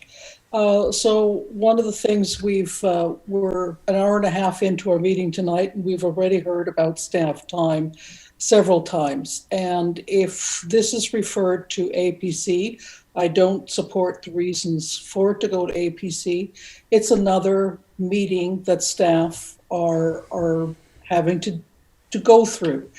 And while this may only have been referred to council since last fall, it actually has been on the conversation since for the last 2 years. So I really don't see the benefit of referring this to APC. I just don't get that part of it. And having said that, APC is certainly aware of what's going on, or I should hope they're aware of what's going on in council. And this is a document that's been in the works that they have ample opportunity to take a look at and look at the draft. If they have comments as residents and members of APC, they can certainly comment informally. But I'd like to see this approved tonight as it is. Thank you. Thank you, Councillor. Seeing no further speakers, I'll call the question. All in favor? Opposed? We have 3 opposed, Councillor Duncan, Councillor O'Keefe, Councillor Fallot. The motion carries. Thank you. Next, we don't have any development applications. We'll turn to adoption of our minutes from the regular council meeting of May 10th. I'll move the minutes be adopted. Second. Any errors or omissions? All in favor? None opposed, motion carries. Thank you. We have no business not completed or rise and report. I'll turn to my mayor's report. I'd like to start my mayor's report this evening and take a moment to remember Bob White, a resident, entrepreneur, and community leader in Sidney, who recently passed away. Born in Victoria during the Second Great War, Bob went to school and became involved in a variety of businesses abroad before returning to southern Vancouver Island and settling in Sidney in the late 1960s for the next 53 years. He was involved in the family marina business locally and then formed his own very successful marine company. And for some 20 years, he was involved in residential and commercial development locally. Bob was very active as a volunteer, serving with numerous business and community nonprofits organizations in Sidney and regionally. And indeed, he served as chair of the town's APC Advisory Planning Commission meeting back during the development of Port Sidney Marina many years ago. It included being a founding member of the Greater Victoria Hospital Board, serving as president of the Victoria Rotary Club and the Peninsula Chamber of Commerce, and most recently, just a few years ago, on the board of the Sidney BIA. And he was very helpful at that time. The BIA was a new organization, and Bob fostered relationships amongst property owners and business owners and the BIA during that important time. I had the good fortune as a small business owner in Sidney to know Bob over the last 20 years. He was a mentor to many and will be missed by many. I extend our condolences to his wife of 52 years, Suzanne, and his large family. Thank you. I'll turn next to CRD Board highlights. We had our meeting on May the 12th, and the Board highlights is a monthly edition from the CRD, and it was appended to the agenda as we've been doing. And there's a number of items, I think very important items that CRD Board moved forward at that meeting. Two that I would want to draw attention to right away, as I've done in the last couple of years, and that is the Capital Regional District's 2020 annual report, and also the Capital Regional District's Housing Corporation annual report. 2 documents appended in this document. Those 2 documents give, for anyone new or wanting to have a good update of what CRD has accomplished and what its roles and responsibilities are in the region, those 2 documents are an excellent starting point. I won't speak to them this evening. However, given the importance of some of the items that were passed by the board at that meeting, and given that they're not time sensitive, I would actually like to provide a written report pulling out some of the information that may actually pertain to Sidney and the Peninsula, and I would do that at a next council meeting. Next, I'd like to touch on two meetings that I attended for community organizations last week.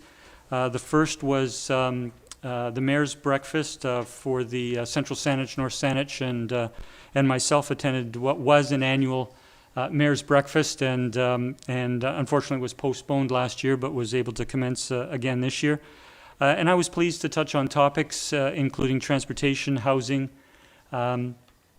affordability, and our resilience as a community, in particular our business community. And one of the pieces of information that the staff was able to provide that I took to that meeting, that I think in particular the business resilience that we've had we know over the last 15 months we've had 3 very serious and significant pandemic waves. And as we were coming out of the first wave, while there was a lot of uncertainty, many predicted that there would be many more businesses unfortunately have to close. And I think remarkably, in general, the public sees that a relatively few number of businesses have had to close. Not that they haven't suffered significantly and had remarkable challenges. But the information that I brought to the meeting that staff provided was that since January of 2020, we've had 112 new business licenses in Sidney of businesses that have opened and are continuing to operate through the pandemic. And I think that demonstrates remarkable resilience, but remarkable confidence for new business owners to invest and make a commitment in Sidney. I don't have the exact numbers, but I believe it was 30-some of those business licenses were in the downtown, over a dozen in the West Sidney Business Park, which is part of the North Saanich Business Park, but in Sidney, and 3 or 4 businesses on Harbour Road, and several home-based businesses. So again, I think that speaks to the resiliency and the community support to local business. The second presentation was actually at the other end of that day in the evening to the Sydney Sister Cities Association, and I was really pleased to be invited as a guest speaker to their AGM, in particular because we have, as Council will know and many members of the public know, we have 3 sister cities around the world, Anacortes, Washington, Cairns, Australia, and Nimi, Japan, and we had representatives from all 3 of our sister cities at this meeting. And the time zones were able to meet for us to be able to hold that meeting. And it was a pleasure to be able to speak to not only our local sister cities volunteers, but also to those who attended from our sister cities around the world. And quite frankly, Zoom provided an opportunity to engage in a unique way that hasn't been possible in the past. And we look forward to actually doing that again in the near future. So very positive, and I want to thank Sharon Stoneman, President and Chair of Sister Cities, for bringing that group together for that meeting and the invitation to myself. Last, I'd just like to talk, residents and businesses and community organizations will have started to receive this week the special edition of Town Talk, which is the OCP workbook. And I've received a copy at our residence, and I know others have been delivered. And I just want to encourage residents to take the time, whether as individuals, with your families, with your friends, with your work colleagues, with your community organizations, to provide input. The success of our OCP really rests on the level of engagement that we have from the community. We've had to be a little unique during the pandemic in terms of our engagement. I think we've had success to date with some of the previous engagement, and we really look forward to everyone's input with this OCP workbook. And those conclude my remarks, and I'll turn to the first of 2 council reports and turn to on an update from the Sydney Museum and Archives. Thank you, Mr. Mayor. I attended the latest board meeting on May 15th, obviously through other means in person. Through that meeting, we found the museum is in a strong financial position as of April 30th, 2021. They have accumulated 59% or $14,727.52 of their donation goal of $25,000 for 2021.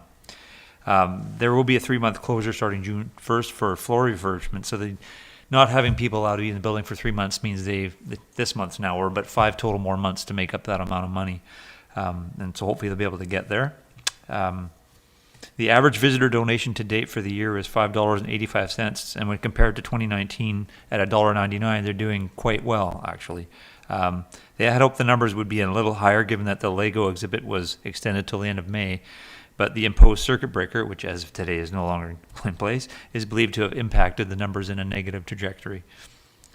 Visitor numbers for the year, or for the month of April, were comparable to 2019. 2021, they had 560. In 2019, they had 668. And I'm using 2019 because of obviously 2020, they were closed for part of the comparison purposes. Overall, though, the numbers are dramatically lower for the year, with 2021 seeing 3,365 visitors compared to 13,168 in 2019, which was a banner year due to the Lego exhibit. They did exceptionally well that year. But given the much lower totals of visitors, it's positive to see the museum has continued to remain strong. As mentioned previously, the floor refurbishment will result in the museum being closed for 3 months beginning June 1st. The vinyl flooring has been ordered, and the carpeting for the stairs was to be selected last week. This has also allowed for a reorganizing of the floor plan, as council could see from the attached letter in the agenda and the layout. They mentioned some of the reasons why they want to do that, but also I wanted to pass along to the rest of you that they believe the new layout will offer greater room in passageways and between displays for individuals in wheelchairs and mobility aids. So that's an important part for our community. So I think overall, once it's all said and done, it's going to be a good change for them.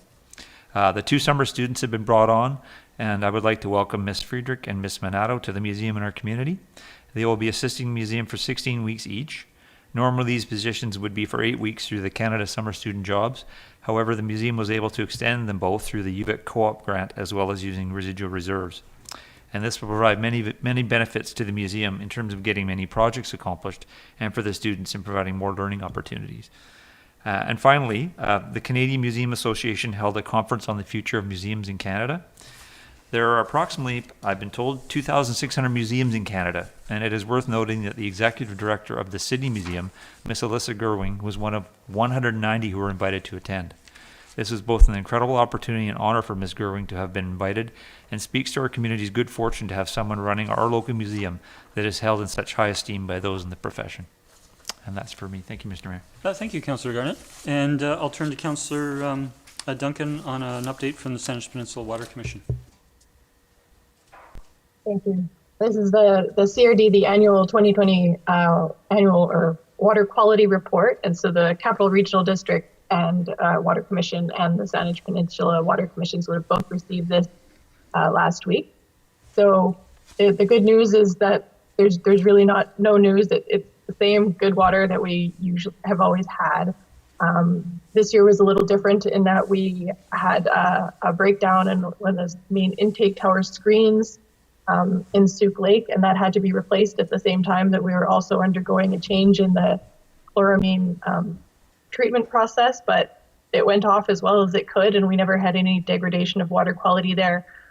We also had some fires in the upper reaches of the watershed, and those were put out relatively promptly, and restoration has started on those, and water quality monitoring in the downstream catchments show that there didn't seem to be any effect of increased sedimentation or phosphate from the fire suppressant reaching the lake. So that was really good news.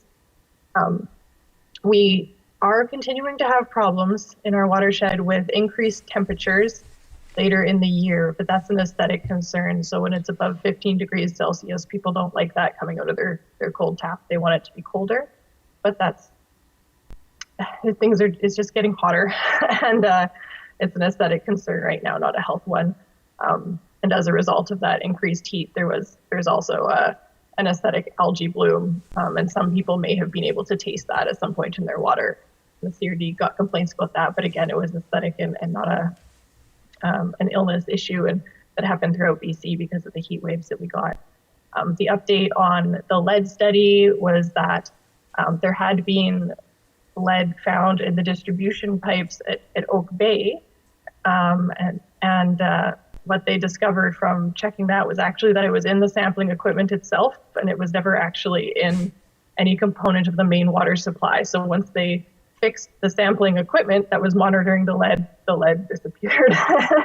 And the household lead studies in some of our older municipalities, Sidney was not one of them that was flagged for concern, has been delayed due to COVID, but they intend to go ahead. So overall, we have a really safe water supply.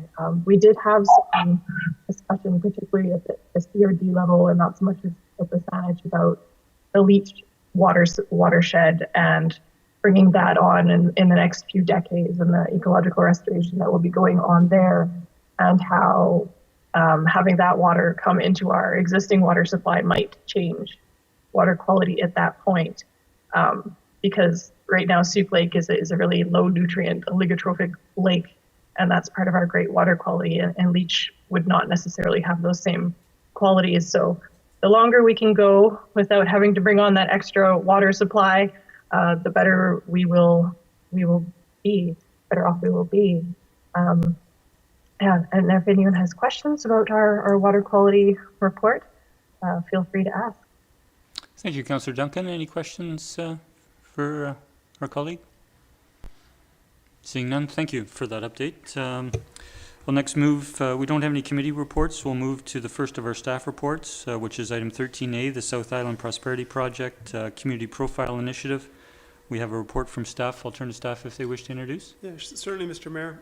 So as outlined in the staff report, SIP is proposing a project to create a standardized community profile for SIP member municipalities to support economic development in the region. On April 22nd, the Mayor, Councillor O'Keefe, myself, and the Senior Manager of Current Planning, we met with Dallas Gislison to receive a bit of a project, a verbal brief on the project, and then we requested that a formal brief be brought forward for Council's consideration. The Community Profile program is established via a web-based platform that would reside with SIP, but municipalities would have a portal on their website for members of the public to access the actual information. SIP would maintain the website, the data, and subsequently keep all the information current. So other than a small amount of staff time, there would be no cost to the municipality. SIP has hired a consultant to work with the participating municipalities, and the project would be overseen by SIP staff. Thank you. Thank you, Mr. Humble. Any questions for Mr. Humble? Seeing none, we do have a recommendation. I'll turn to Council. Councillor O'Keefe.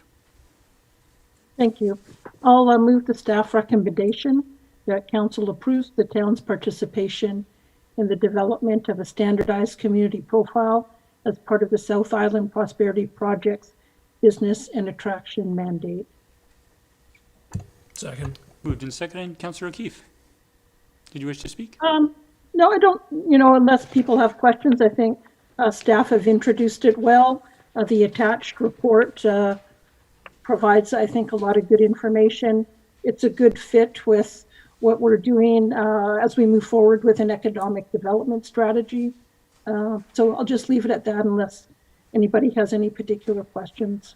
Thanks, Councillor O'Keefe. I just want to recognize the initiative that you took to, in your liaison role to SIP to bring this opportunity in, which led to the meeting with staff and this report coming forward. Thank you. Seeing no further, Councillor Wainwright. Thank you, Mr. Mayor. I wonder if it would be appropriate to refer this to our Economic Advisory Committee for information. Okay, would you like to move that as an amendment? If the mover considers it friendly. Oh, yeah, actually, I was going to do a follow-up motion, but that's fine. We can tack on whatever you want to say there, Councillor Wainwright. As I say, just refer the report to the Economic Advisory Committee for information. Very good. So we'll consider that the motion on the floor. Thank you. Any further comment? Seeing none, all in favor? Motion carries unanimous. Thank you. We'll go to item 13B, which is the dedicated bench program. We did have the additional correspondence that came into council that is in with this agenda item, and I'll turn to staff for an introduction, please.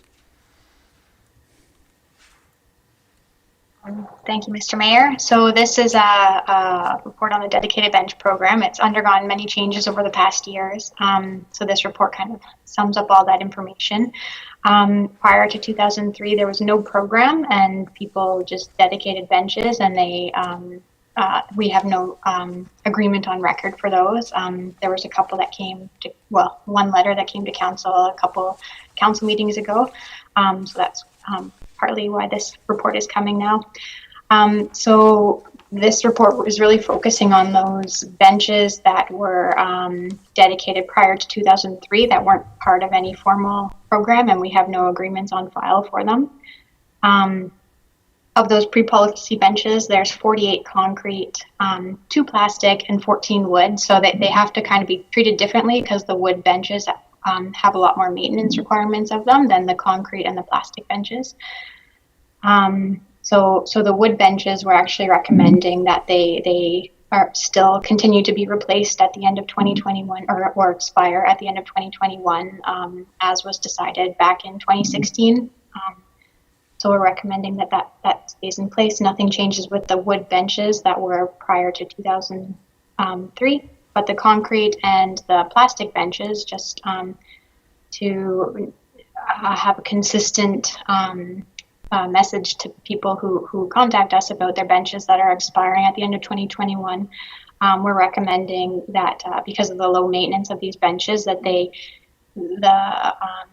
original donors have the opportunity to contact the town, and we send them all letters every 10 years, and they have the opportunity to respond to the town and say, yes, we would like our bench to remain in place.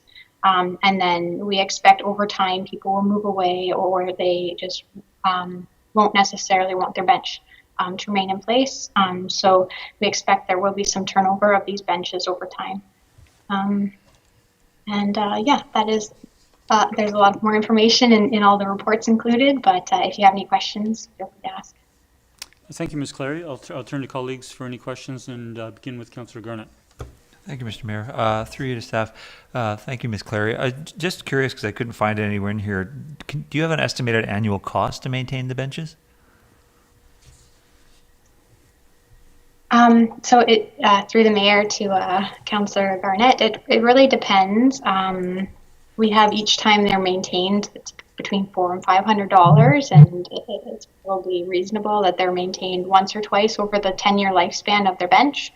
It depends where they're located. If they're located on the waterfront where they are susceptible to storm surge, then the wooden benches degrade a lot faster and they require maintenance sooner.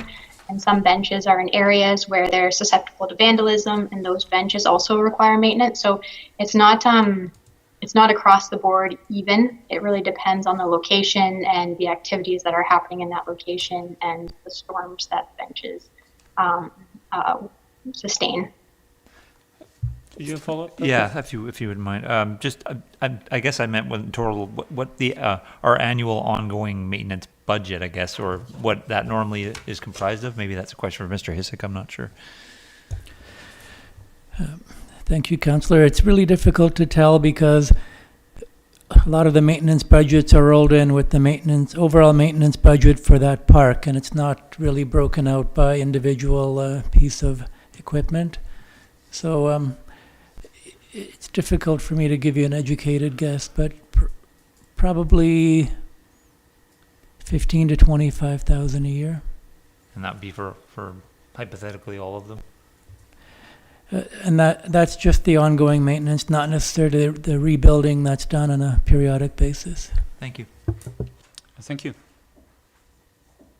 Other questions for Ms. Clary? Councillor Fallett. You're just muted there, Councillor Fallett. Sorry. No trouble. I think it's just a general comment in regardless of whether a piece of furniture is donated or it's purchased by the town, there is a maintenance cost attached to it, regardless of how that piece of furniture came into our inventory. And I think it's an absolutely reasonable thing to say that we need to incorporate maintenance on a donated piece of furniture. And that's something, that this program has grown from where it was 25, 30 years ago. And it's a learning curve as to location and number and the competition for location. So I think staff is on the right track. That a piece of furniture has a lifespan is also a reasonable thing to expect. But I don't want us to get caught up in that donated pieces of furniture have a maintenance cost to them. Everything has a maintenance cost to them. Our next agenda item has a maintenance cost to it. So just want to bear that in mind, that regardless of whether it's donated or we purchase it through the taxpayer, there's maintenance. Thank you. Thank you, Councillor Fallett. Councillor O'Keefe. Thank you. So my questions are more with the sort of the ongoing program.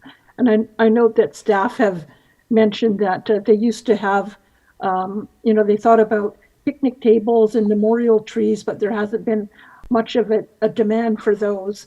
But then it's also mentioned that there seems to be all of the prime spots for benches seem to have been tapped out. And so I wonder, you know, if we need trees around the town, we want more of those and more picnic tables and parks in different locations. Do you think that's something worth adding into the mix at this time, or not? Just interested in hearing any thoughts you might have on that. I'll turn to Sure, through the mayor to Councillor O'Keefe. So picnic tables are something that the town should really keep ownership over where they're installed. With the dedicated benches, as you mentioned, there people really there's too many benches already on the waterfront in some locations. However, they've been done in the past through this dedicated bench program, and you know, they're not distributed evenly for where we would actually want them. We have received donations from local community groups for picnic tables, it's particular at the skate park, but that's not like a memorial program. It's just they raised some funds and they donated it to the skate park. So there is that, but as far as setting up a program, I don't know if we'll even meet the needs of what people are looking for, if everybody's looking for like a waterfront picnic table. And with respect to memorial trees, there comes the maintenance of the tree and what happens if the memorial tree dies. So really, we would encourage people who want to plant memorial trees to plant them on their private property, because we do want to encourage private property trees as well, not just public property trees. Okay, thank you. And one more question, if I may. Certainly. So in regards to the requests that we get, I'm wondering if we get a lot from outside of Sidney. When I was looking at what other municipalities are doing, I noticed that some of them have stopped doing this because it's too much administration and hassle to keep up with. And also that there's a lot of people from outside of their municipalities who maybe they have a connection to the town, you know, they used to visit here, or they got engaged there, or whatever the case may be. And so some of them have made it a requirement, or at least gave preference to people living in the town. And I wonder if you think there's a need for us to do something like that if you're getting too many requests. Through the mayor to Councillor O'Keefe, I would definitely have to look to see, confirm where the donors are coming from. I think a lot of them do have some connection to the community, and that's why they are selecting Sidney as a location for a dedicated bench. But I would have to review and see where those people were coming from. It would be a bit challenging for staff to kind of place judgment on who should have a bench and who shouldn't have a bench. So that could definitely make it challenging for staff to address people who are looking for dedicated benches. Yeah, okay, that's fine. Thank you. That's good. Thank you, Councillor. Seeing no further speakers, I have a question, I guess, in two parts, and it was actually that comes up from actually just walking in the downtown prior to the meeting for a few minutes, and that is the steel benches that we have, metal benches that we have in the downtown as street furniture on Beacon Avenue and adjacent streets. It's certainly been well received since it was upgraded a few years back by decisions from staff and previous council. Is there consideration, I mean, this report discusses in some depth concrete, plastic, and wood. Is there consideration for steel benches elsewhere in the community other than downtown? Through to the mayor. So those street furniture were based on the downtown streetscape standards.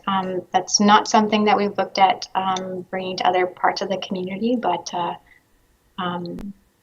it's something that we could consider. Okay, the people just look very comfortable on those benches. The second question is, has it been considered whether or not those benches could be dedications for those benches in the downtown? Mr. Newcomb. Thank you, Mr. Mayor. Just a bit of context on those benches. When they were installed in 2013 as part of a revitalization of Beacon Avenue, all of Beacon Avenue street furniture, we did look at potentially getting those made so that they could accommodate a dedication plaque. And it was a custom change to the bench, and it was very expensive, so we didn't pursue it at that time. It was like the cost of the bench again to get the little space built into the metal back. Thank you for that. Okay, seeing no further questions, thank you, Ms. Clary, and we do have some recommendations attached to the report.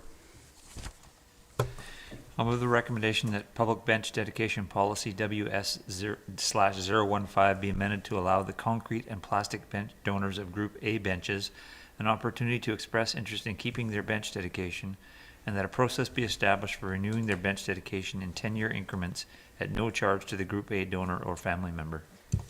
Second. Moved and seconded. Any discussion, Councillor Garnett? Seeing no further discussion, all in favor? Motion carries unanimous. Thank you.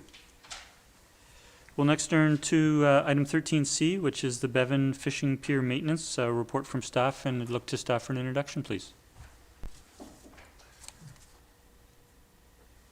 Thank you again. So this report is based on some additional condition assessment that we had done on the Bevan Fishing Pier. We do have a capital budget item of $500,000 this year to do some recoating of the steel structure of the Bevan Fishing Pier. Because the previous condition assessment was done a while ago and we wanted a full life cycle look at the Bevan Fishing Pier, we hired a consultant to do another assessment and to do some take some detail actually needs to be replaced, and how we could actually get the longest lifespan and the best lifespan out of the fishing pier. So the consultant, Thurber Engineering, came up with 5 different options for us. They varied from no intervention to total replacement, and after looking at their detailed report, staff and along with Thurber kind of thought that option number 3, which is a proactive maintenance option, would be the best, would leave the fishing pier in the best life condition and have it last the longest for the lowest dollar value. And this is based on a 25-year lifespan. However, it could continue to live after that if we continue with the proactive maintenance of it. So that will require a smaller project this year and then a larger project in 5 to 10 years. We would also like to continue working with Thurber Engineering for the design and execution of the recoating project that we'd like to move forward with this year still, and then also use some of the funds from the $500,000 budget to do a dive inspection to look at the underwater members of the fishing pier as well, as long as there is sufficient budget, which there should be based on the proposed work at this time. Thank you, Ms. Clary. Are there questions from council? I have one, and in the report it says, and you've just touched on it, Ms. Clary, Thurber recommends the town complete an underwater dive inspection within the next 12 months. The recommendation, which you also, or part of the recommendation which you also spoke to, said if there are sufficient funds in the approved budget, complete an underwater dive inspection of the fishing pier. In the event that there was not sufficient funds in the budget for 2021, could it be done in the first 6 months of next year, which would be within the 12-month time frame recommended by Thurber? Yes, that would be the intent, that if there were not sufficient funds, which again there should be, we would bring it back as of a 2022 budget item. Okay, thank you. And do early in the year, in 2022. Thank you. And I'll turn to colleagues. We have recommendations. Thank you. I'll move the recommendations. 1, that staff proceed with option 3, substructure rehabilitation and deck steel maintenance for the Bevan Fishing Pier. 2, that staff engage Thurber Engineering to design and tender the required maintenance work as outlined in Thurber Engineering's 2020 study and report back to council only if work is expected to exceed the approved budget. And 3, if there are sufficient funds in the approved budget, complete an underwater dive inspection of the Bevan Fishing Pier in 2021. Second. Moved and seconded. Any further discussion? Seeing none, all in favor? Motion carries unanimous. Thank you. We'll turn to item 13D, which is the renewal of the courthouse lease. Report from staff. I'll turn to staff for an introduction, please. Thank you, Mr. Mayor. Since the town repurchased the courthouse building from the province, we've had a lease in place to ensure their continuing use of the facility. And the most recent lease term is coming to an end. Both parties wish to renew. It's essentially the same lease as before, except we're going to be getting an extra $100 per use. They pay on a per use basis, and it's used roughly 12 to 16 times a year. We don't believe we can get any more out of them at this time, but there's a public benefit in having that court facility close by. Thank you, Mr. Hissick. Any questions for Mr. Hissick? Councillor O'Keefe. Thank you. So just want to confirm my understanding with staff in terms of the cost. So the gross cost for the building is approximately $44,000 a year, and the courthouse portion takes up a third of that, I believe.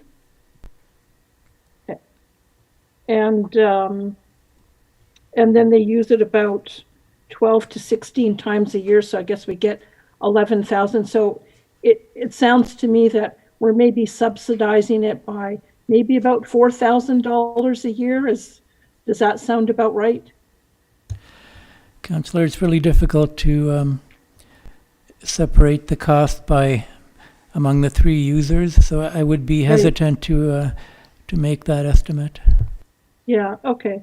And my understanding is that the town, if we were not to renew the lease, that particular space would not be suitable for any town needs at this time without any significant cost and renovations, and that it might not be worthwhile because of the lifespan of the building. That is correct. Yeah, okay. That's great. Thank you. Thank you, Councillor. Seeing no further discussion, we have a recommendation from staff. I'll move that council approve a 5-year lease renewal plus an optional 5-year extension with the province for use of the courthouse. Second. Moved and seconded. Any further discussion? Seeing none, all in favor? Motion carries unanimous. Thank you. I'll move to item 13E, additions to the town's sculpture walk. An introduction from staff, please.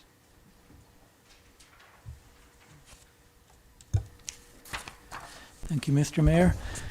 So, as you recall, in late 2019, Council approved a plan for the gradual purchase of all the sculptures along the town sculpture walk, and we have purchased 2 of them.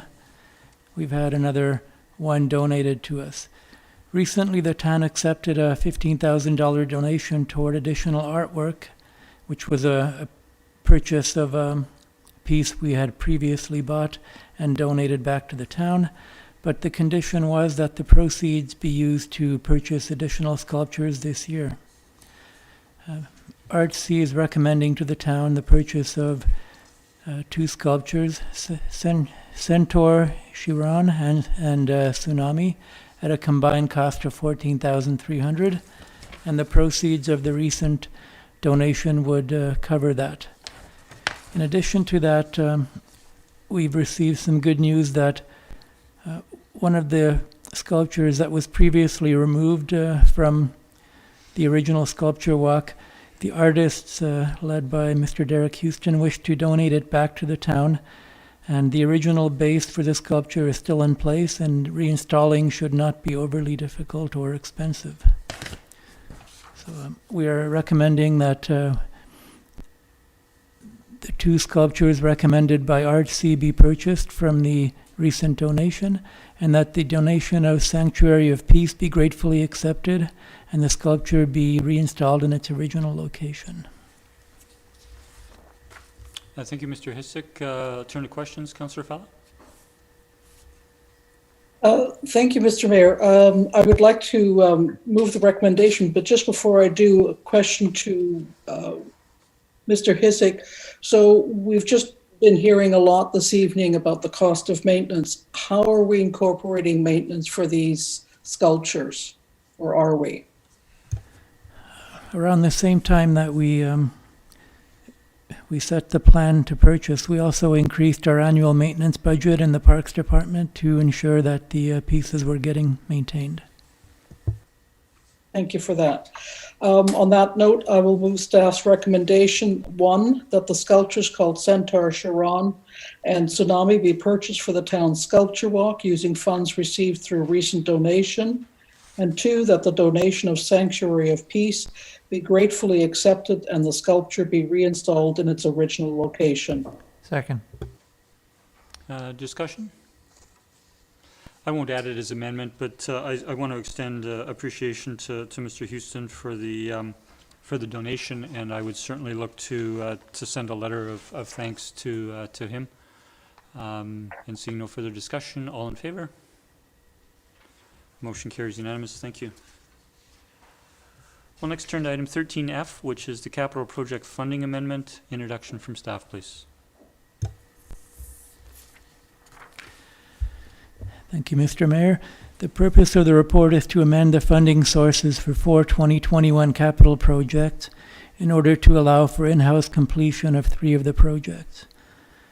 So the 2021 capital budget includes 3 projects that were to be funded at least partially from the gas tax reserve. However, the gas tax program requires that any projects that are funded from that source are contracted. In order for staff to be able to complete those 3 projects in a more cost-effective manner, we need to switch around some of the funding sources, and what we're proposing is that we just take some of the funding from the 8th Street sidewalk extension, which is funded from land sale reserve, and move that over to these 3 gas tax projects and vice versa. Overall, there's no budgetary impact. We're just moving funding sources around. Thank you, Mr. Hisik. Any questions, or we do have a recommendation? Councillor O'Keefe. Thank you. So if we're doing this in-house, I just want to confirm that, you know, we've heard that we're going to hear in our next little bit there about reviewing the year-end financial results, the number of projects that had to be pushed into 2021 on top of what's already here. And I guess just wanting to confirm that, you know, staff are already significantly taxed, it seems, with a number of projects. And just want to confirm that they're able to fit 3 additional projects in, that they can do that in-house without jeopardizing any other projects that we have on the go? That is correct, Councillor. We only have so much personnel resources out there, and which capital projects they work on can change throughout the year. So through the budget process, we take our best guess as to which ones those will be, but it's fairly easy to move personnel from one project to another and just use more contracted services to complete those other projects. Oh, okay. And the other question I had was just on the cost. So my assumption is that we're going to save money, I would think, because from what I understand, when we budgeted for this, the amount to contract it out, I believe that amount was $151,000 for contracted services, and the materials were about $96,000. So am I correct in that because we don't have to spend that $151,000 on external contractors that we're saving $151,000? Councillor, that is not correct. When we state in the report we think we'll get it done more economically than by contracting out, that's a reference to the fact that what we're seeing out there in the construction market leads us to believe that we wouldn't be able to get bids within our budget. So we're still going to be working with the $200,000 overall budget, and we think we'll get it done under that amount using town forces. Oh, okay. Sorry, it was difficult to hear you there, but I think what I heard was that you might have to pay a bit more for materials, and so you're planning to use the full allocation. Is that correct? It's still a $200,000 project, and we expect to come in underneath that. Okay, I guess I presume that since we're not having to pay external people, that we would be saving $150,000 because our staff are already here. So are we anticipating that we're going to spend more on materials then to use that up? Councillor, when our staff undertake a capital project, their time is charged to that project, so it's part of the overall project cost. So I don't think you would say that any staff time spent on this would be savings per se. It's just their efforts are allocated to this project versus something else. Mr. Hissick, Ms. Clary, if you wish to speak. Thank you. Through to Councillor Keefe. I also just wanted to clarify that from an engineering point of view, it will simplify things, not having to go out to tender. So inside staff, engineering staff, our time's not coded to specific projects, but we would be doing the design for this, whether it's external or internal, but it actually saves us time to do this with internal forces, because we can do it as a bit more of a design build, because it's our own forces doing the work. And our external staff, our public works crews, they charge their time to the project. So their time is still being charged to the project. So it's not like we're just getting their time for free, if that makes sense. I'll leave it at that. Thanks. Thank you, Councillor. Thank you, staff. And we do have a recommendation. Thank you. I'll move the recommendation that $146,100 in gas tax reserve funding be reallocated to the 8th Street Sidewalk Extension Project, and $146,100 in land sale reserve funding be allocated to the following projects: Talista Park Sidewalk Improvements, $100,000, Bower Bank Road Sidewalks and Curbs, $35,200, Orchard Avenue Sidewalk, 2nd to 3rd Streets, $10,900. Second. Moved and seconded. Any further discussion? Call a question. All in favor? Motion carries unanimous. Thank you. We'll turn to item 13G, which is the 2020 year-end financial results. The report from staff. It's a very fulsome report. Mr. Hissick, did you wish to introduce?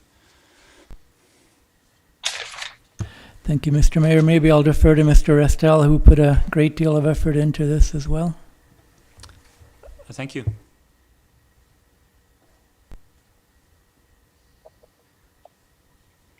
Good evening, Mr. Restel. Hi there. Good evening, everyone. Thank you, Mayor. So the purpose of this report is to provide information on the 2020 operating results and to update the status of the town's operating surplus. So overall financial results for 2020 met general expectations, with both revenues and expenses mostly following budget and trends established in previous years. COVID-19. As indicated in the report, all the operating funds realized deficits from operations other than the garbage utility, and all of these deficits were expected. So during the year, the general operating fund realized an operating deficit of $42,746. And just to put that in perspective, the original 2020 budget was originally balanced with $926,000 of surplus. So we planned to use, or it was used to balance the budget. Now, the primary reason that we did not need to use that amount was from the receipt of the Safe Restart grant. So we realized $650,000 of that grant. And as well, we had some operational savings in both corporate services and various public work maintenance programs. Now, in addition to the general operating fund using surplus to balance the year-end results, a further use of surplus resulted from the final $500,000 payment of the fire hall land sale. So this transaction essentially reversed a temporary increase in surplus funding from last year's operating results, where we had to record the final $500,000 payment as a revenue and as a receivable, and we didn't receive it until this year. So through our accounting standards, we inflated our surplus last year and we reduced it by an equal amount this year. So it was just an accounting transaction. So a deficit of $118,000 was realized in the water utility, and this was compared to the budgeted deficit that we had of $153,000. So essentially a $35,000 positive variance was achieved. So although water consumption was close to expectations, savings were achieved in some maintenance programs, resulting in a lower than expected deficit. So as you all recall, in early 2021, Council approved a new rate structure for the water utility, and this will better reflect the fixed and operating costs of the utility. So now that we have a more equitable distribution of costs, we're ensuring the financial stability of the water utility, and we do not expect to see any deficits going forward in the water utility. Now, within the sewer utility, we realized a deficit of just over $100,000. This was also less than budget, but like the water utility, this deficit was budgeted to ensure that user rates that were charged in the previous year remained unchanged. And then in addition to using the surplus to balance the sewer utility, an additional $78,000 of surplus was used to fund a capital project, which was the sewer pump condition assessment report. And much like the review we did in the water utility, we also expect most likely to commence a review of the sewer utility and the rates later in 2021. Now, looking quickly at the garbage utility, now this is a utility that operates on a cost recovery basis. It realized a small deficit from operations of $4,900 this year. We did originally budget for a small surplus during the year, but unfortunately, with higher volume of home waste during COVID, everyone being home, we realized higher dumping fees, tipping fees at the Heartland dump. But given that we have a sizable surplus in the garbage utility, we expect the rates to maintain through the life of the 5-year contract. And I think we just finished year 2 of that. So there's no concerns there. So within the report, you'll see Schedule B that shows actual results that are presented by department or activity in each of the town's different operating funds, and also by capital projects with the resulting variance from budget. And any significant factors contributing to operating or capital results and notable variances from budget were noted within the report, with a corresponding note number to the figures that were presented in the Schedule B. So I'm not going to go through, I won't go through all the, what do we had over 81 different notes, but I'm happy to discuss any of those or any that weren't mentioned. But I would like to finish by saying that the 2020 year-end financial report is a useful summary of the town's operating results, and it supplements the financial statements that council received a few weeks back. Now, the variance report here presented will always differ from the results that are shown in the financial statements, as the two measures are intended for two different purposes and are prepared according to different sets of accounting rules.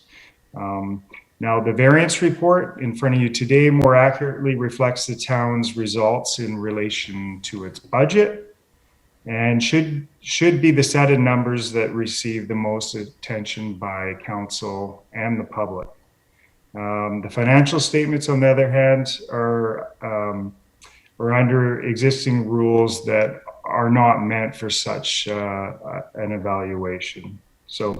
But overall, the operating results have demonstrated that the town is committed to sound financial management, and there are no areas of concern that we've noted in this report.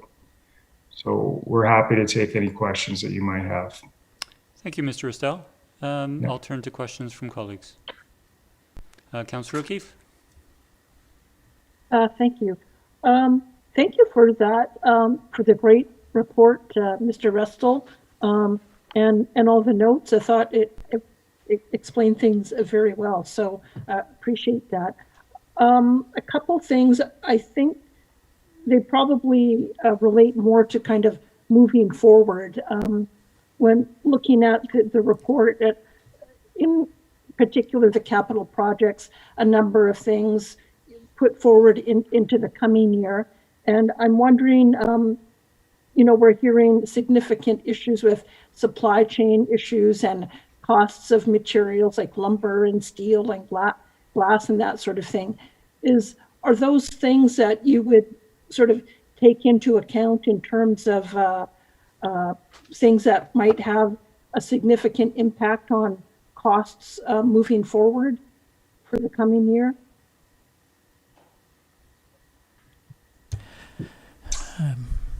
I can take that if you have like. That one, Andrew?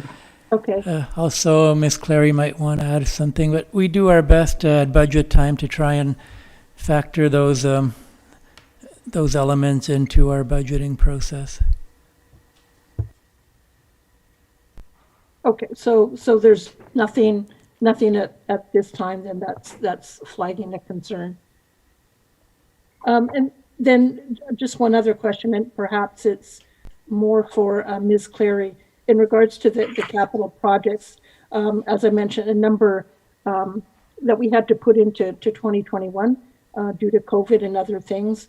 The two that sort of catch my attention most are the downtown washrooms and then the consultation and design for the Rest Haven bike lanes. And are we still confident that those will be able to proceed in the coming year? Through the mayor to Councillor O'Keefe, the downtown waterfront washrooms, the design of that has been kicked off. So we would expect the construction to be done before event season next year. That's kind of our hopeful plan, as long as we're able to do it within budget with the inflated costs that we are seeing right now. With respect to the Rest Haven bike lanes, that's not sure if that'll be done this year. It do kind of tie into our active transportation plan, which we are planning to kick off at the end of this year, apply for grants in the fall, and then kick off early into next year or late this year. So that is one that may potentially be delayed again. However, it's not final at this time. Oh, okay. I guess I'd be interested in hearing about more of that in the future. I mean, that's something that we've delayed before, and if it meant that other things had to come off the plate to make that happen. Anyways, a conversation for another day, but thank you for that. Thank you, Ms. Clary. I'll turn to Mr. Humble. Yeah, thank you, Mr. Mayor. One of the challenges associated with the downtown washroom project is perhaps not so much with the capacity to advance the construction through the design, but it's we're still working through the lease negotiations or the amendment to the lease with Sidney Waterfront Partnership. So if there's going to be a holdup, it'll be on that end, and we're trying our best to advance it, but those are some of the challenges when you don't own the land. Thank you. Thank you, Mr. Humble. Did you wish to, did you have a follow-up, Councillor O'Keefe? No, thank you for staff for that. Great, thank you. Other questions? Councillor Renewal. Thank you, Mr. Mayor. Thanks, Mr. Ristel and Mr. Hissick for the report. Indeed, very informative. Thank you. Just to clarify, where there's a fairly significant variance, the note attached to line 7, it's unclear to me from the language in the note. Is this also the line in which revenue from parking infractions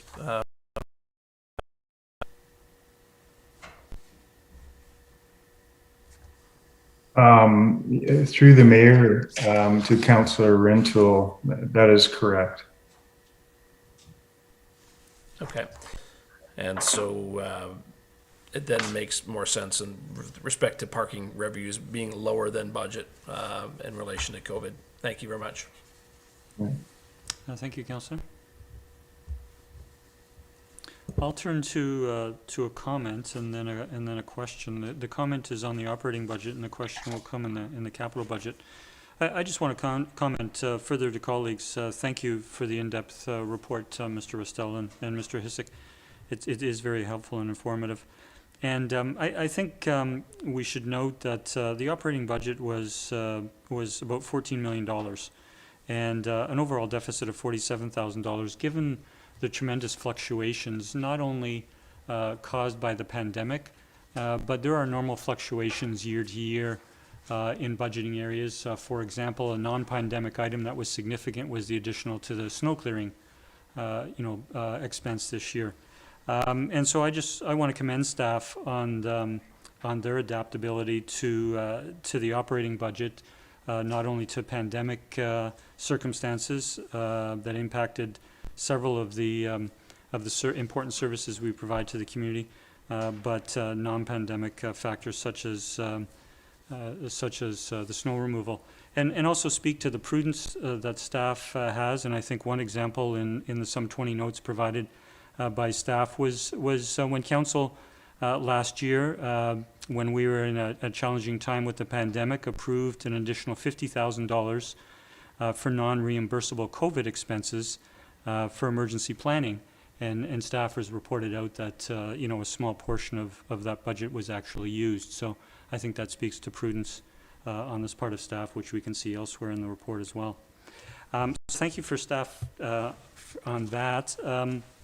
My question with regards to the capital budget is similar to the operating budget. Each year, we certainly set an ambitious capital program, and for 2020, our program was just over 100 projects, totaling $10.2 million.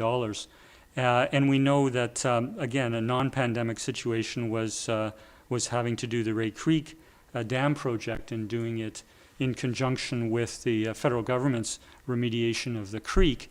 And so there was a lot of pivoting by staff, which could impact the execution of other capital projects. But I just wanted to seek a comment from staff in terms of when you look at the percentage of the capital budget that was actually expended last year, and that is lower, I think, than we would see in other years, is perhaps a comment on that to the degree that COVID has impacted it, but also is there concern on staff in terms of the catch-up, appreciating that we're rolling projects over, but of course we've got future capital projects already, budgeted out into future years. So kind of two questions through to staff there. Thank you, Mr. Mayor. In short, I don't ever expect to have a year when we spend a very high percentage of our total capital budget. So it's not unusual to have a large amount of unspent funds in capital, because we budget to ensure we've got the money for the project, knowing that some of the funds are often carried over to the following year for completion. It's better to have too many projects in the budget than not enough. That's as long as we're not overtaxing for it, and we're not, because very little of our capital program is tax funded. So unspent funds remain in the reserve and are carried forward. So a little snapshot of our 2020 capital. There were 101 projects. 30 of those were entirely completed. 42 of them were started but not completed. And 29 of them were not started at all. And that 29 includes a few annual programs that are essentially opportunity funding, which aren't always required. So there are many reasons for not completing projects. Sometimes they're intended to be done over 2 years. There's often delays due to market factors, whether it's the construction market, development volume, or sometimes COVID or similar disturbances. There are delays due to staffing capacity at times. There are shifting priorities. There's a long lead time to initiate certain projects. Often in the design and planning for a project, we identify issues that have to be brought back to council. Two examples are the Bevan fishing pier tonight. Rather than just plowing on with the previous recommendation and spending $500,000, we engaged a consultant to provide options, and it resulted in overall savings. Another example is the Tallista Park sidewalk project, where we reported to you last month as to a different way of getting that done, and that was approved. Also, there are grant opportunities that arise and that result in an application being made and a delay in the project completion. Things like the washrooms, as well as the Highway 17 bike path are examples of that. And also there are cases where a project that has no expenditures actually is initiated. Things like the purchase of the hydro excavator. In 2020, we worked on the specs and put a tender out, which closed in early 2021, and that contract was awarded in March. But work was done by internal staff. None of that charged to the project, but it did proceed.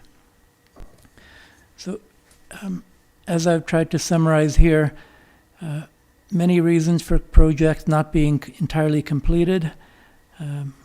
We try not to bite off more than we can chew, but we do try and be ambitious and try and meet as many council objectives as we can. Thank you, Mr. Hisik, for that fulsome answer. I'll turn to colleagues. Any further questions? Seeing none, we do have a recommendation. I'll move the recommendation that we receive this report for information. Second. All in favor? Or Councillor Garnett? Thank you, Mr. Mayor. Just a couple of comments. I just want to thank Mr. Restel and Mr. Hisik and the rest of their staff for this, because it's laid out really well for a layperson like me to be able to just follow along line by line and follow through with all the information. I very much appreciate it, and I'm sure many community members do as well. I also want to refer to under General Operating Fund, page 4, where it stated the actual collection of 2020 property taxes was 99% at year end. This follows historical patterns at this point in the year. The possibility of lower collections due to COVID-19 did not materialize. And, for obvious reasons, it was a very challenging year on many fronts. And I think this speaks really highly of our community and our business owners that people stepped up to the plate and paid their taxes when I'm sure we're probably in great standing compared to many other municipalities in the province. And just a shout out and a thank you to all of our residents and business owners for helping us along in this difficult year. Thank you, Mr. Mayor. Thank you, Councillor. Seeing no further discussion, all in favor? Motion carries unanimous. Thank you. Thank you again to staff.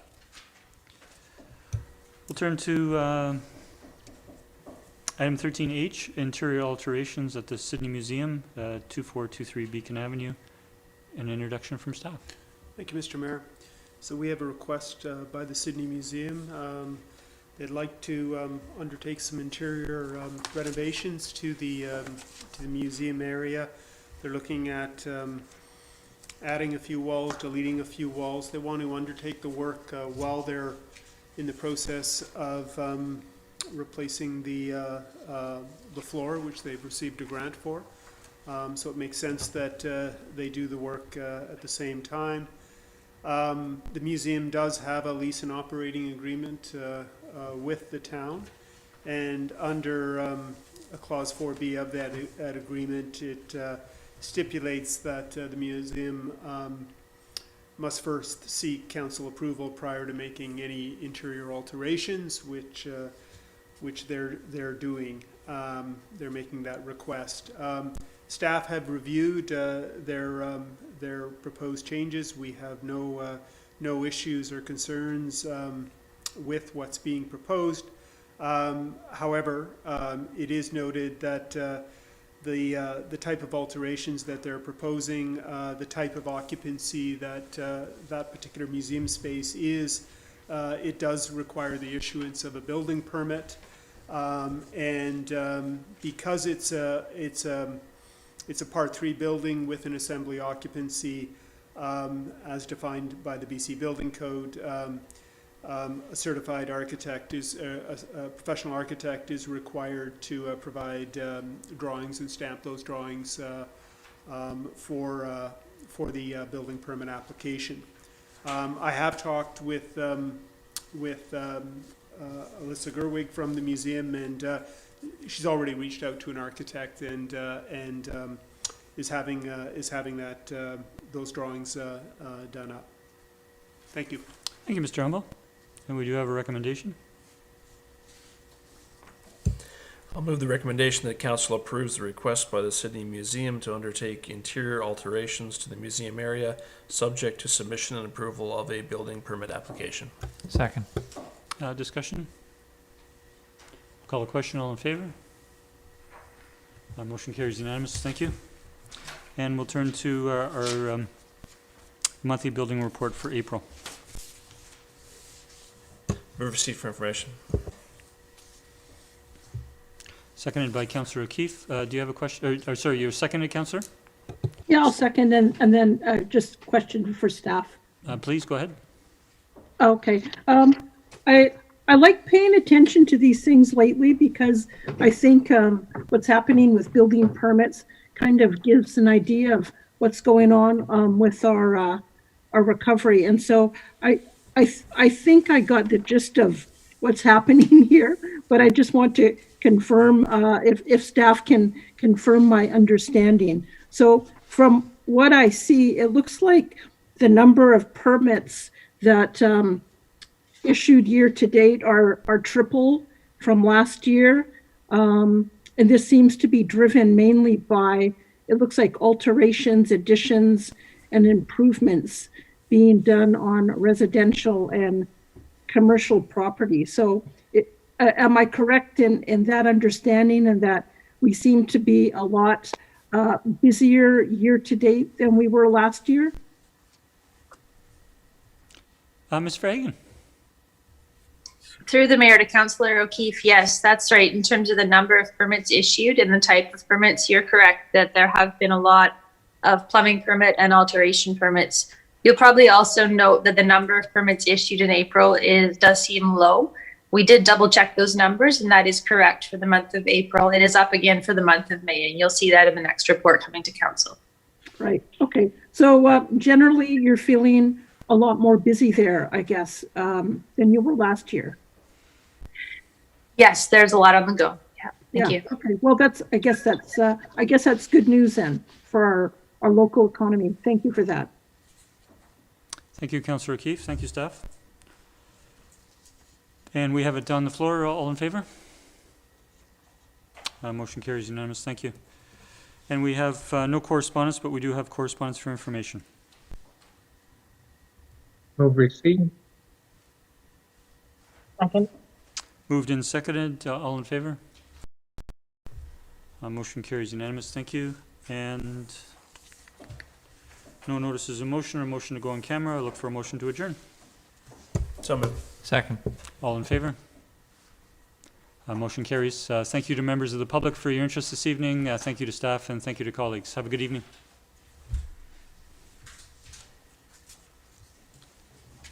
Thanks, Randy.